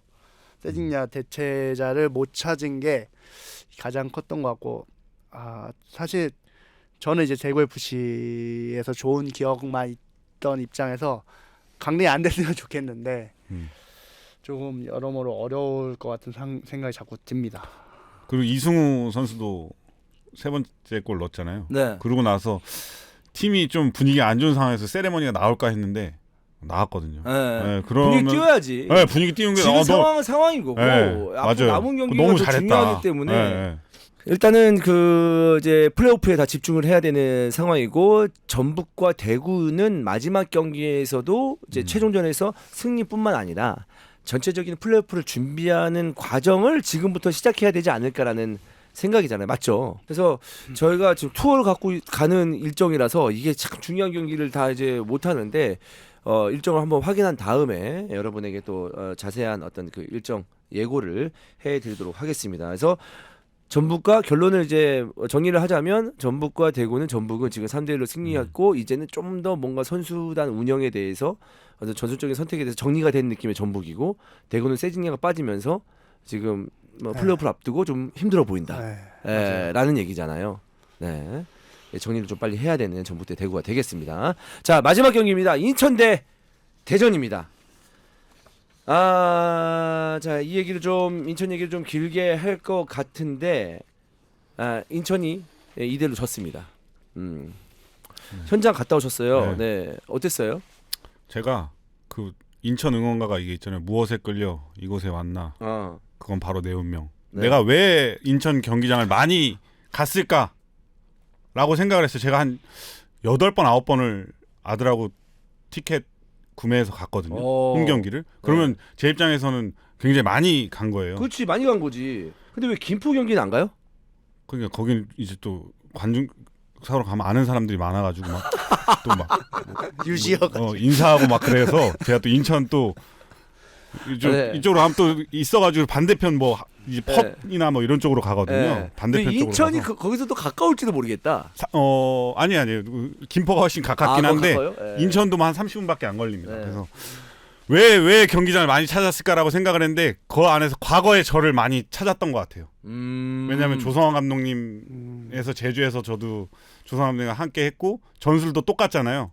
그래서 그 중간에 또 조성환 감독님 또 사퇴하시고 저도 마지막에 제주에서 조성환 감독님 사퇴하시고 그렇게 해서 강등 됐고 그래서 마지막 경기도 꼭 가고 싶은 거예요. 이게 강등이 되냐 안 되냐에 따라서 저는 응원을 좀 했는데 이게 축구라는 게 정말 눈물을 흘렸습니다. 눈물 흘릴 만큼 좀 안타까운 상황이었었던 것 같아요. 정말 그 경기장 분위기가 진짜 어떻게 할 수 있는 분위기가 아니더라고요. 그리고 제 와이프 언니의 남편이 인천 U12세 코치예요. 그래서 같이 보는데 그 걱정을 되게 많이 하면서 봤죠. 그러다 보니까 그 유스까지 영향이 있나 그게? 유스도 영향이 있죠. 유스 스카우트 하는 데 있어서 굉장히 영향이 있어요. 1부 팀이냐 2부 팀이냐에 있어서. 아 그래요? 왜냐하면 그 팀의 모든 잘하는 선수들은 1부에 있는 팀에 가고 싶어 하잖아요. 근데 우리 팀이 2부다라고 하면은 그 잘하는 선수가 자꾸 안 오려고 하죠. 그때 제가 포항에서 강등 싸움 할 때 김기동 감독님 아들이 유스였어요. 18세. 그래서 그거를 제일 많이 걱정했다고. 이 포항이 강등되면 뭐 버스 지나가면 저기 이브리그 버스 지나간다. 뭐 유스 팀에서 그렇게 얘기를 한다 그래서. 자기들끼리. 네. 와. 그게 엄청 큰 약간의 그러니까 조롱 논리거리예요. 그치. 어린 그 유스 팀 선수들 사이에서도 그게 굉장히 크게. 그러면 일부에서 뛰고 있는 팀 선수들 책임감이 좀 있네. 그것 때문에 저는 굉장한 책임감이 포항 크죠, 포철 커요, 진짜. 유스. 그렇구나. 그 밑에 유소연 선수들 되게 많잖아요. 근데 그 선수들이 진짜 압박을 많이 받을 거예요. 팬들도 팬이지만 네. 팀 안에서 그 유소년 선수들한테 받는 압박도 있겠네요. 그리고 유소연 그 뭐 당연히 직원들도 마찬가지만 유소연 지도자들조차도 그런 거에 당연히 선수 타격감이 있죠. 이게 그러면 좀 이브리그 한 2, 3년 있으면 그 이미지가 굳어버리니까. 그렇죠. 전남 뉴스 같은 경우는 과거에 광양제철과 진짜 대박이었지. 지금은 진짜 어려워요. 스카우트 하기 자체가 어려운 거예요. 2부에 오랫동안 머물러 있다 보니까 그냥 2부 리그 팀이라는 그 이미지가 남아 있는 거예요. 안 그래도 지방에 있는데. 네. 그랬는데 그래도 옛날에는 광양제철보다 네. 뭐다 해서 전통 있고 그다음에 어쨌든 네. 전남이 나름의 그 지역에서는 이거였고 네. 프로 1부 리그에서도 나름의 어떤 이슈도 된 적도 있고 네. 어쨌든 좋은 선수들 많이 나오고 대표급 선수들 나오고 그렇죠, 하기 때문에 그런 관심을 받았지만 이제는 아예 없는 거구나.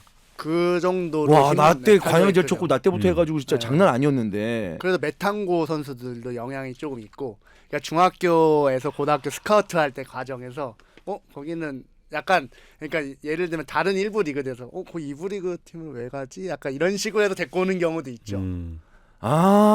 그러네.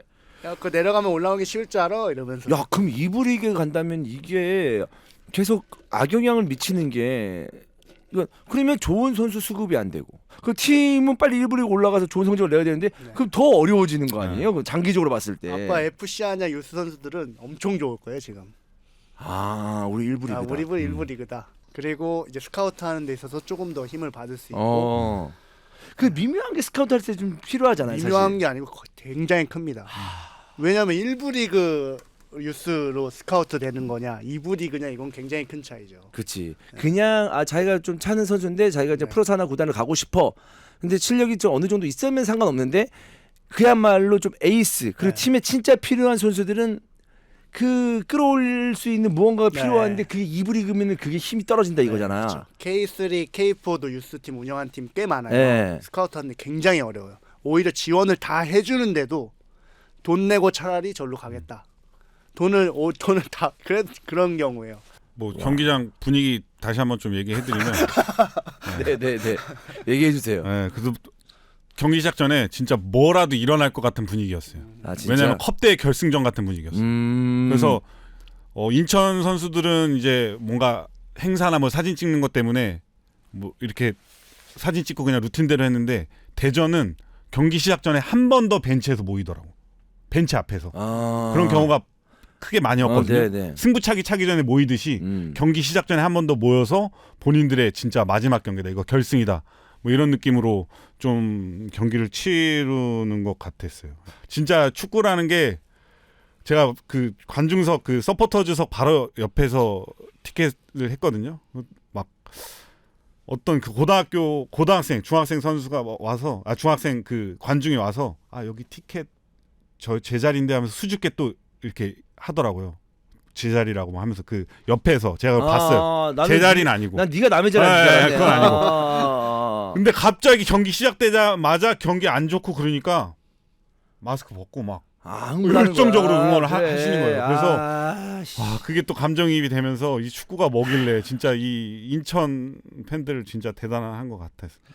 그래서 그냥 인천이 저도 경기를 보면서 간절함을 좀 느낄 수가 있는데 이게 안 풀리니까. 근데 네. 이게 실점하는 장면을 또 뜯어보면 스로인 상황에서 실점을 했고 코너킥 상황에서 실점했어요. 네. 근데 이거는 그 전부터 실점하는 과정에서 제가 누차했던 얘기였어요. 되게 사소한 것 같지만 실점으로 이루어졌잖아요. 네.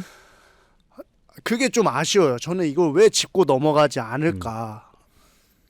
계속 반복되는 실점이었어요. 세트피스 맞아요. 수비 상황, 공격 상황, 그리고 스로인도 어쨌든 세트피스 요즘에 다양해지기 때문에 그거를 좀 더 준비를 했었어야 돼요. 그냥 이거 의지 가지고만은, 왜냐하면 실점하는 가장 스로인 상황에서 센터백 2명이 모두 다 튀어나왔어요. 그러면서 공간이 생겼고 그 뒤로 이제 빠져들어가면서 물론 굴절도 있었지만 네. 근데 굴절되는 상황까지 안 갈 수 있는 상황이었거든요.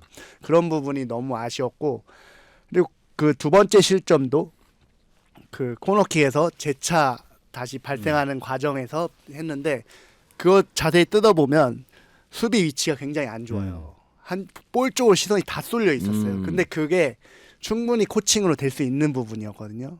근데 그 부분이 좀 아쉬워요. 근데 이해는 돼요. 왜냐하면 사실 이게 훈련 준비하는 과정에서 그것만 따로 시간을 뺀다는 것도 쉽지 않은 거예요. 지금 오히려 더더욱 여유가 없으니까. 네, 그렇죠. 회복하고 또 분위기 살리는 데 네. 신경을 써야 되니까. 근데 저는 이게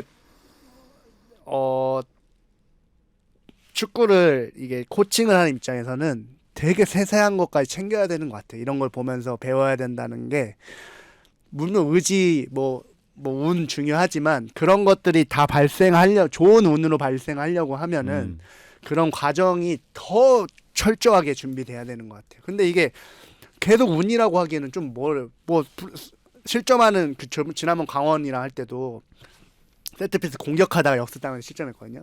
그 키커가 땅 차면서 킥이 잘못돼가지고. 근데 그것도 충분히 수비 숫자만 잘 확보해뒀으면 이루어지지 않는 상황이었단 말이에요. 근데 그런 것들이 쌓여서 저는 이렇게 됐다고 봐요.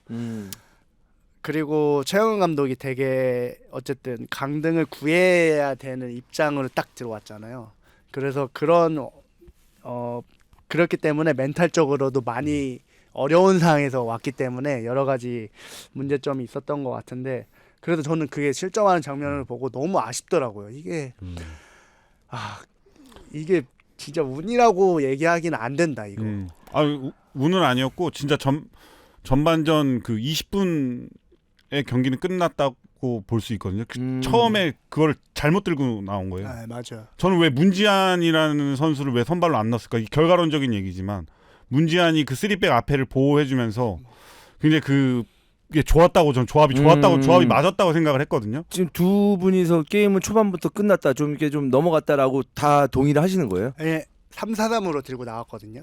근데 실점하자마자 이제 문지한 넣고 김보섬 넣으면서 아마 그것도 다 준비돼 있었을 거예요. 우리가 지고 있을 때는. 원인은 어때요? 원인도 마찬가지야? 저는 왜 그러니까 김도혁하고 이명주로 밥신하고 이순민을 그리고 또 김준범, 마사 이 조합을 막아낼 수 있을까? 이렇게 생각을 했는데 경기 초반 20분에 너무 흔들렸어요. 양쪽 측면이 압박이 전혀 안 되면서 너무 거기서 살아나고 불안하니까 그냥 무조건 먹을 것 같은 분위기였어요. 근데 뭐 세트 피스나 뭐 스로잉에서 먹었다고 하지만 그 분위기 자체가 계속 너무 밀리면 먹을 것 같잖아요. 근데 그 먹을 것 같은 그 분위기가 20분, 10분 안에 너무 많이 와가지고 이거는 정말 어렵겠다라고 생각을 했는데 또 두 골을 먹고 바꿨잖아요. 바꾸고 나서는 굉장히 경기가 좋았어요. 인천이 굉장히 경기를 압도했고 네, 그러니까 플랜 1, 2가 있었을 텐데 그 순서가 잘못됐던 것 같아요. 그러니까 나중에 나온 플랜이 오히려 전반 그럴 초반에 때가 나왔어야 있죠. 되고 그러니까 사실 준비가 결론적으로 잘못된 거죠. 3-4-3으로 나왔던 게 오히려 사실 대전 같은 경우는 거의 제로톱 형태잖아요. 4명의 중앙 미드필더가 있다고 봐야 돼요. 근데 거기에 김도혁, 이명주 둘만 났다는 게 패착이지 않았을까. 그치. 전혀 홍시우, 김민석 전혀 압박 안 됐어요. 네. 네. 그러니까 이 선수들의 잘못이라고 보기엔 되게 어려워요. 전술적인 준비가 좀 아쉬웠던 것 같아요. 사실 대전이 경기를 잘할 수 있는 형태로 경기가 운영이 초반부터 됐던 거예요. 근데 이제 두 골을 실점하고 바꾸기에는 좀 늦었던. 그리고 첫 골 먹고 바꾸려고 했어요. 근데 그 타이밍을 문jan 선수가 바로 준비하더라고요. 근데 그게 두 골 먹고 또 들어가면서 그게 좀 많이 아쉽죠. 근데 그러니까 너무 빨리 빼기에는 선수들을 10분 만에 또 빼기에는 좀 어려운 심리적으로 어렵죠. 그거 어렵잖아요. 누가 해 그거를. 그 근데 중요한 경기에서 과감하게 했었어야 됐다. 그게 이제 그런 것도 있다. 10분 만에 뺐어. 근데 이거 전술적인 패착이다. 이럴 수도 있잖아. 그러면서 이제 바꿔야지 뺐는데 꼭 공표하는 것 같아. 내가 잘못했다. 다 몰려있고 정말 중요한 경기인데 야 9번 너 때문 너가 지금 개팔 치고 있어. 나와. 이거 하는 것 같아서 그것도 참 어려운 일이잖아요, 사실. 그러니까 잘못을 인정한다는 게 진짜 어려운 것 같아요. 저도 괜히 억지 부릴 때 있거든요. 분명히 맞아. 지금 보여요. 고등학교 경기 하다 보면. 근데 그 내가 준비했던 게 그게 있으니까 선수들한테도 그거 밑보이기 싫어가지고 안 바꾸는 경우가 있는데 근데 사실 이게 진짜 어려운 게 안 바꾸는 게 맞을 때도 있잖아요. 우리가 준비한 대로 이게 득점 실점하는 과정이 이게 약간의 미스지 전체적으로 봤을 때 미스가 아니야라고 판단했어. 근데 이거 어떻게 끌고 가냐가 큰 힘인 것 같은데 근데 대전의 황선홍 감독님은 자기의 축구가 확신이 있는 것 같아서 그래서 결국엔 끝까지 좋은 경기 형태가 나왔던 거고 최용 감독님은 플랜 2, 플랜 3까지 준비했던 게 딱 보였어요. 근데 그 순서가 조금 아쉬웠다. 네. 나중에 이제 김건희 놓고 이제 때리기도 했는데 한 5분 10분은 괜찮은데 저는 그것도 너무 일찍 꺼내는 것 같아요. 그 김건희 투입되는 시점이 조금 일찍이지 않았나? 근데 관중석에서는 굉장히 기대가 돼요. 그렇죠. 왜냐하면 박스로 볼이 많이 투입되니까. 근데 네. 그러면서 공수 간격이 되게 벌어졌어요. 현장에서 쓴 거 보니까 준비 많이 한 것 같은데 편하게 얘기해 주세요. 편하게요? 네. 홍시우 100경기 오늘은 가속 감속 이렇게 그 현장 가서 쓴 거야? 현장 가서 그 홍시우 100경기 축하하길래 네. 뭐 오늘은 선발로 나가서 이제 가속만 되는 게 아니라 감속까지 뭔가 된다고 조절할 하면 수 있는 조절해서 한다고 하면 좋은 퍼포먼스를 보여줄 수 있을 거라고 생각을 했는데 그게 좀 잘 안 돼서 교체해서 나오는데 제 앞으로 지나갔거든요. 그 인천 서포터 앞으로 지나갔는데 울더라고요. 진짜. 네, 눈물 보이고 그러는데 굉장히 좀 마음이 좀 안 좋았는데 뭐 이런 거를 발판 삼아서 또 좋은 선수가 될 수 있으니까 전혀 뭐 의기소침해하지 말고 본인의 플레이를 좀 더 발전시켜 나갔으면 좋겠습니다. 그렇습니다. 네, 저는 이렇게 보거든요. 계속 그 얘기도 해요. 전북전이 너무 아쉽다. 이게 이제 끝까지 좀 가져가렸으면 전북을 잡았어야 됐었는데 그 전북전에서 그냥 진짜 전북전은 그렇다 쳐. 인천 봤을 때는 그냥 무승부였거든. 우리가 또 얘기하지만. 근데 이렇게 보면 김도영 감독이 그때 선택이 어떻게 보면 맞은 거야. 맞았던 것 같아요. 이제 끝나고 또 평가를 해봐야겠지만 그렇지. 인천이 오히려 그 경기 통해서 약간 감독이 혼란이 온 것 같아요. 이게 사실 전북이 막 공격을 하면 역습을 하려고 했었던 경기였잖아요. 근데 전북이 내려서네 약간 혼란이 왔을 거 아니에요. 공격 형태가 다양했어야 되는데 다양하지 못했고 근데 이제 대전이 과연 전방 압박을 할 텐데 역습을 해야 될 텐데 만약에 내려설 경우를 대비해서 우리의 공격 패턴도 해야 될 텐데 라면서 혼란이 약간 왔던 것 같아요.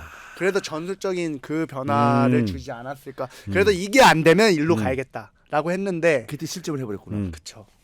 그러니까 그래서 그게 좀 많이 아쉬워요. 그 사실 진짜 그 이명주의 그 하프 스페이스 해서 제르소 골만 없었다 그러면 진짜 최악의 전반전이었어요. 저는 여기 추가 그 만회골이 없었다 그러면 최악의 전반전으로 끝났다라고 여기 현장에서 적었거든요. 봐도. 네, 현장에서 봐도 그 느낌 딱 오잖아. 맞아요. 이거 최악의 경기 보면. 전반전이었었다고 저는 생각을 해서 적었고. 예. 이대영이 진짜 딱 급해지는 게 보이더라고요. 선수들이 한 골을 만회해야 되는. 그렇지. 근데 사실 찬스가 되게 빅 찬스가 꽤 있었거든요.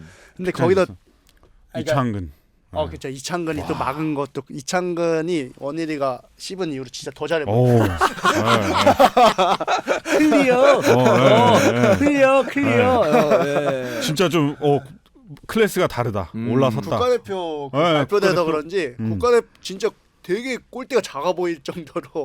여유까지 있어요. 여유까지. 뭐 여유까지. 했냐면요. 뭐 했냐면 후반전에 2대1 되는 상황에서 가슴으로 잡더라고. 가슴으로 잡고 이러면서 딱 그 다시 공으로 움켜쥐는데 그거 여유 없으면 물론 슈퍼 세이브도 굉장히 많이 나왔고 안정감이 너무 뛰어났었던 선수인데. 그리고 그 2대1 되면 되게 후달리는 상황이잖아요. 그치 후달리지.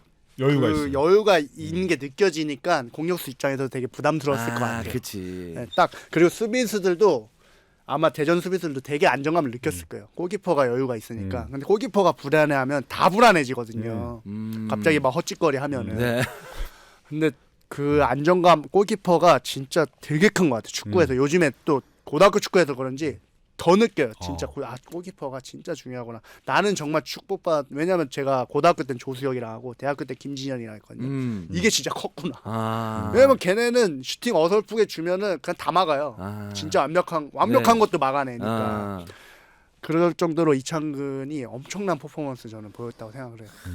그러니까 뭐 이런 이 완급 조절도 딱 그 카드 받기 직전에 또 콕 킥을 찬다든지. 그리고 또 막 인천의 경험이야 뭐. 인천 서포터즈 쪽에서 빨리 하라고 막 엄청 뭐라 그랬거든요. 그래서 막 엄청 욕 먹는 상황이었어. 근데 그때 이창근은 보고 있었던 거지. 교체 사인을. 교체가 왜 안 하냐 막 인천 서포터즈 막 뭐라 그랬는데 다 보는 거야. 보라고 지금 교체 지금 하고 있어서 나 지금 골킥 못 차고 있다 하면서 인천 서포터까지 좀 침착하게 만드는 시키는 그런 여유까지 보여주는 네. 모습을 보고 창근이 많이 컸네. 그러면서 이제 대전은 완전히 잔류에 성공했고 결국 대전 하나은행의 그 회장님의 선택은 틀리지 않았다. 라는 게 증명이 됐습니다. 그래서 대전은 잔류에 성공을 했고 인천 같은 경우에는 한번 그래도 좀 이번 시즌 정리를 한번 해본다면 사실 생존왕이라는 타이틀이 좀 있었는데 결국 강등을 당했습니다. 또 최근에 좀 제일 아쉬웠던 게 생존왕 타이틀이 좀 잊혀졌었죠. 2022년이나 2023년에는 성적이 나쁘지 않았기 때문에 그래서 뭐 챔스에도 나가고 파이널 A에도 진출하면서 인천 팬들을 행복하게 만들어줬었고 지난 시즌에는 정말 어떻게 이렇게 극명하게 달라질 수 있을까요? 지난 시즌에는 일본 원정 가서 눈물까지 흘렸던 인천이었는데 지금은 강등의 눈물을 흘려야 되는 인천 팬들 정말 마음이 너무 아플 것 같습니다. 좀 개막 전부터 팀을 좀 준비하는 데 있어서 좀 아쉬움이 좀 있지 않았나라는 생각도 좀 들어요. 똑같아요. 왜냐하면 제주에서랑 똑같은 게 제주도 제가 들어갈 때 영입을 굉장히 많이 했거든요. 아침 나간다고. 그러고 그 다음 연도에 줄였어요. 근데 인천도 마찬가지로 아침 나가면서 투자를 했다가 어떻게 보면 선수들을 많이 팔기도 하고 그렇죠. 보강이 없었잖아요. 좀 나가고 그러면서 이제 또 인천이 좀 그런 쪽으로 좀 시너지가 안 나와가지고 강등까지 된 것 같아서 지속적으로 좀 이렇게 투자해주는 것도 필요하지 않나. 네. 그 영향 있었을까요? 그 물병 투척 사태? 그때 이후에 한 번 이기고 쭉 승리하지 못했었거든요. 무조건 영향이 있죠. 저도 그 경기 직관했는데 또 조성 감독이 얘기하면 제주에서도 마찬가지로 경기 외적으로 또 부담이 있었거든요. 우라 그 폭행 사건 맞아. 그걸로 굉장히 그 프런트랑 감독이랑 선수단 굉장히 많은 부담을 받았어요. 그때, 그 이후로 사실 그때 욕 많이 먹었거든 제주도 욕을 많이 먹고 이거는 어떻게 보면 아무리 그 우라 애들이 이렇게 했다고 하지만 그건 나와서는 안 되는 장면이잖아요. 그것 때문에 굉장히 내부적으로도 뭐 누가 뭐 벌금을 먹고 뭐 이런 부분들을 굉장히 많이 신경을 썼어요. 끊이지 않게 계속 축구적인 부분이 아니라 이 외부적으로 그 폭행 사건 때문에 뭐 SK에서 완전히 뭐 내려와가지고 그런 지시가 내려왔을 정도로 굉장히 많은 그런 부담이 아. 있었거든요. 그럼 감독 입장에서도 뭐 선수를 못 쓰는 그런 못 쓰고 관리를 잘 못하는 맞아요. 죄책감도 네. 있을 거고 어쨌든 뭐 구단 선수들이나 프런트들이나 관중들도 마찬가지고 귀에는 안 들려도 심리적으로 트라우마처럼. 우리를 욕하고 있구나 누군가가 하잖아. 그러면 그게 엄청 부담되거든. 맞아요. 말은 안 해도. 네. 그리고 네. 뭐 5경기를 홈 서포터 폐쇄를 네. 했으니까 네. 뭐 그거 완전히 굉장히 좀 힘을 받을 수 있는 상황에서 딱 동력을 잃어버렸다. 네. 이게 엄청 컸구나. 클 수밖에 없고 다 이렇게 뭐 당연하겠죠 사실. 네. 네. 그래서 그런 부분도 영향이 있었다. 그리고 나서 이제 조성환 감독이 사퇴를 하는데 이게 좀 아쉬운 게 이 감독을 거의 좀 늦게 이 대행 체제로 가다가 늦게 좀 선임을 한 게 좀 아쉽지 않나 싶어요. 네. 근데 최영근 감독 와서 저는 개인적으로 기대 많이 했거든요. 일단 내부 사정을 잘 알고 있었고 음. 아마 그 인천 감독 할 때 제가 아는 진짜 이력서가 진짜 많이 왔다고 해요. 그래서 혼란이 많이 왔을 거예요. 그 이력서가 엄청 많이 오니까 여기저기서 네. 에이전트들도 이제 이력서 막 다 들고 나- 갈 거 아니에요. 근데 이제 판단은 내부적으로 우리 선수단은 잘 알고 있는 선수로 해서 이번 시즌은 어떻게 해서든 강등이 안 돼야겠다라는 생각을 해서 했는데 오히려 그 내부에 있는 팀 선수단을 잘 알고 있는 감독한테 맡겼는데 전혀 다른 축구를 해보려고 했잖아요. 아. 내부에 자기가 잘 알고 있기 때문에 이 선수들로 충분히 가능하다라고 했던 게 결국에는 과정은 나쁘지 않았지만 결과까지 이루어지지 않았고 거기서 많이 심리적으로 압박감이 있었을 거예요. 흔들렸다. 네. 그래서 이제 그냥 내려놓고 3백으로 전환을 한 것 같아요. 기존에 했던 축구를 하려고 했는데 근데 이제 잘 안 나온 거죠. 그게 잘 시간이 네. 좀 많이 부족했죠. 아무리 내부 사정을 알고 있더라도 자기 색깔을 입히기에는 시간이 좀 필요하거든요. 근데 사실 이게 뭔다면 그래도 이제 다 이해하는데 결국 이제 전북과의 승점 차가 이제 5점 차잖아요. 지금 현재로 봤을 때 5점 차인데 지금 최근에 인천의 그 지금 승무패, 그러니까 승률을 본다면 변명의 여지가 없습니다. 이거를 경기를 이렇게 연패를 한 다음에 이걸 못 따라잡는다라는 것은, 그러니까 그 동률도 못 만들었다는 것은, 이거 마지막 최영 감독 와가지고 마지막에 부 올라와가지고 이 정도면은 뭐 상관없겠지만, 아니면 전북도 같이 올라가든가. 근데 이 전북도 같이 흔들려줬거든요. 다 흔들려줬고 대구도 마찬가지고. 근데 이거를 그 비슷하게 못 만들었다는 것은, 최종전까지 이걸 못 끌고 갔다는 것은 인천의 변명의 여지가 좀 없을 것 같아요. 이거는 인천 애들도 많이 실망하지 않을까라는 생각인데. 그래서 뭐 누구를 탓하기는 좀 애매한 것 같고 저는 이제 뭐 프로세스에서 많은 문제점이 많이 발생한 것 같아요. 어쨌든 아챔을 나갔던 팀이잖아요. 네. 그런 상황에서 영입 프로세스나 그리고 사실 저는 인천이 제일 잘했을 때 축구가 그 철학을 가져가야 된다고 맞는데 그 철학에 부합하지 않는 감독 선임이 있었던 것 같아요. 그래서 그게 좀 아쉬워요. 그러니까 인천 축구를 보면 어쨌든 생존왕이라는 거는 그동안 인천 축구는 끈질기게 수비하고 막 찐득찐득하게 수비하고 막 좋은 역습 형태를 보여줬던 게 저는 인천 축구라고 보거든요. 네. 그러면은 저는 그에 부합하는 선수 구성이 되어 있으니 그거를 시너지 낼 수 있는 감독을 데리고 오는 게 맞지 않았을까라는 생각이 드는데 참 그게 어려웠던 것 같아요. 그리고 네. 강등을 막아야 된다는 상황이었잖아요. 네. 그래서 여러 가지 그냥 프로세스가 명확하지 않았던 게 영입하는 프로세스나 그런 인천에만의 그런 프로세스 없었던 게 제일 컸던 것 같습니다. 네. 그리고 강등 얘기를 제가 막 웃음으로 승화시켜서 막 히든에서도 얘기하고 여기서도 막 얘기를 하잖아요. 근데 진짜 그 분위기를 보니까 쉽게 얘기해서는 안 돼요.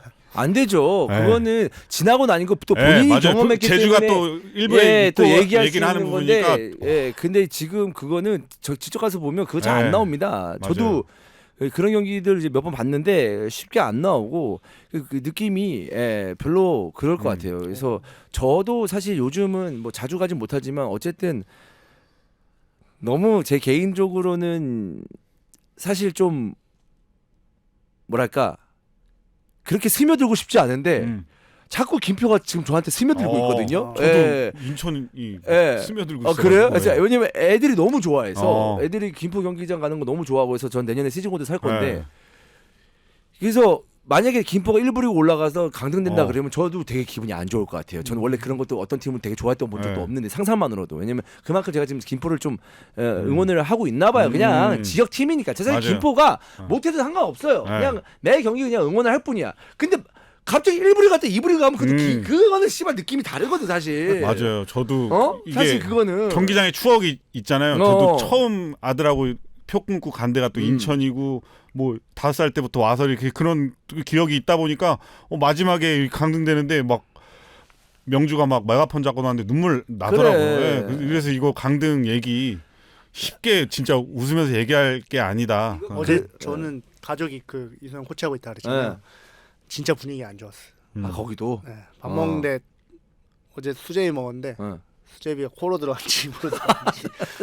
아 그리고 저도 이제 잠깐이지만 인천 선수였으니까 더 그냥 기분 그리고 저희 팀에 인천에 살면서 인천 그 서포터석에 어제 또 가 있었던 것 같더라고요. 인천에 가고 싶어하는 선수가 있어요. 되게 씁쓸해 하는 거예요. 그래서 여러모로 많이 안타까운 상황인데 저는 이번 기회를 통해서 인천이 저는 좋은 팬과 좋은 선수들과 좋은 팀이니까 더 좋은 팀이 되기 위해서 좀 명확한 프로세스를 잘 만든 팀이 되었으면 좋겠어요. 그리고 뭐 손변님도 이제 인스타에다가 경기 이후에 어떤 그 사건에 대해서 무슨 그 사과문 형식이라고 해야 되나요? 네, 그래서 이렇게 글을 올렸었는데 저희가 지금 인천 관련된 이야기를 어쨌든 손변이 가장 그 저희에서는 가장 큰 팬이니까 저희 입장에서 가장 큰 팬이니까 같이 인천 이야기를 하는 그 컨텐츠를 찍을 겁니다. 그래서 그렇기 때문에 그거 기다려 주시면 좋을 것 같고요. 그황 감독님 네. 한 가지 어떻게 얘기하면 예, 얘기해도 돼요. 그 인터뷰 끝나고 했어요. 세팅 감등 이러면 좋은 지도자 안 나온다. 그리고 그 퍼포먼스가 자제해달라는 퍼포먼스는 아마 인천 코칭 스태프의 뭔가 선수단이나 마음을 좀 자기도 많이 느꼈을 거예요. 그러다 보니까 그 저는 이 부분의 세팅 강등 이거는 본인 상황을 얘기한 것 같진 않아요. 황성훈 감독이 내가 강등을 안 당하려고 뭐 이렇게 이런 느낌이 아니고 이 리그 구조에 대해서 이야기한 것 같은데 전 이것에 대해서 좀 심도 있게 논의가 좀 필요한 것 같아요. 그리고 상하이 스플릿 나누는 것도 조금 저는 왜 반대를 하냐면 7위 팀 이게 팀 수가 작다 보니까 사실 9위부터 3위까지 승점 차이가 별로 안 나는 경우도 되게 많거든요. 그럼 9위 팀이 아침에 갈 수 있는 상황이 될 수도 있고 그래서 그거를 조금 더 심도 있게 논의를 해서 이 팀 수에 관해서 좀 추후에 논의가 좀 필요하면 좋지 않을까. 저는 황성 감독이 그런 마음에서 했던 것 같아요. 본인 상황을 말했던 거는 같지는 않고 네, 전체적인 상황을. 네, 전체적인 상황을 말하지 않았을까. 그래서 K리그가 이제 어느 정도 지금 인기가 좀 있는 상황이기 때문에 여기서 타이밍을 좀 잘 잡아서 뭔가 좀 관심도 이끌 수 있고 뭔가 좀 더욱더 발전되는 방향으로 좀 선택을 지금은 진짜 해야 되지 않을까.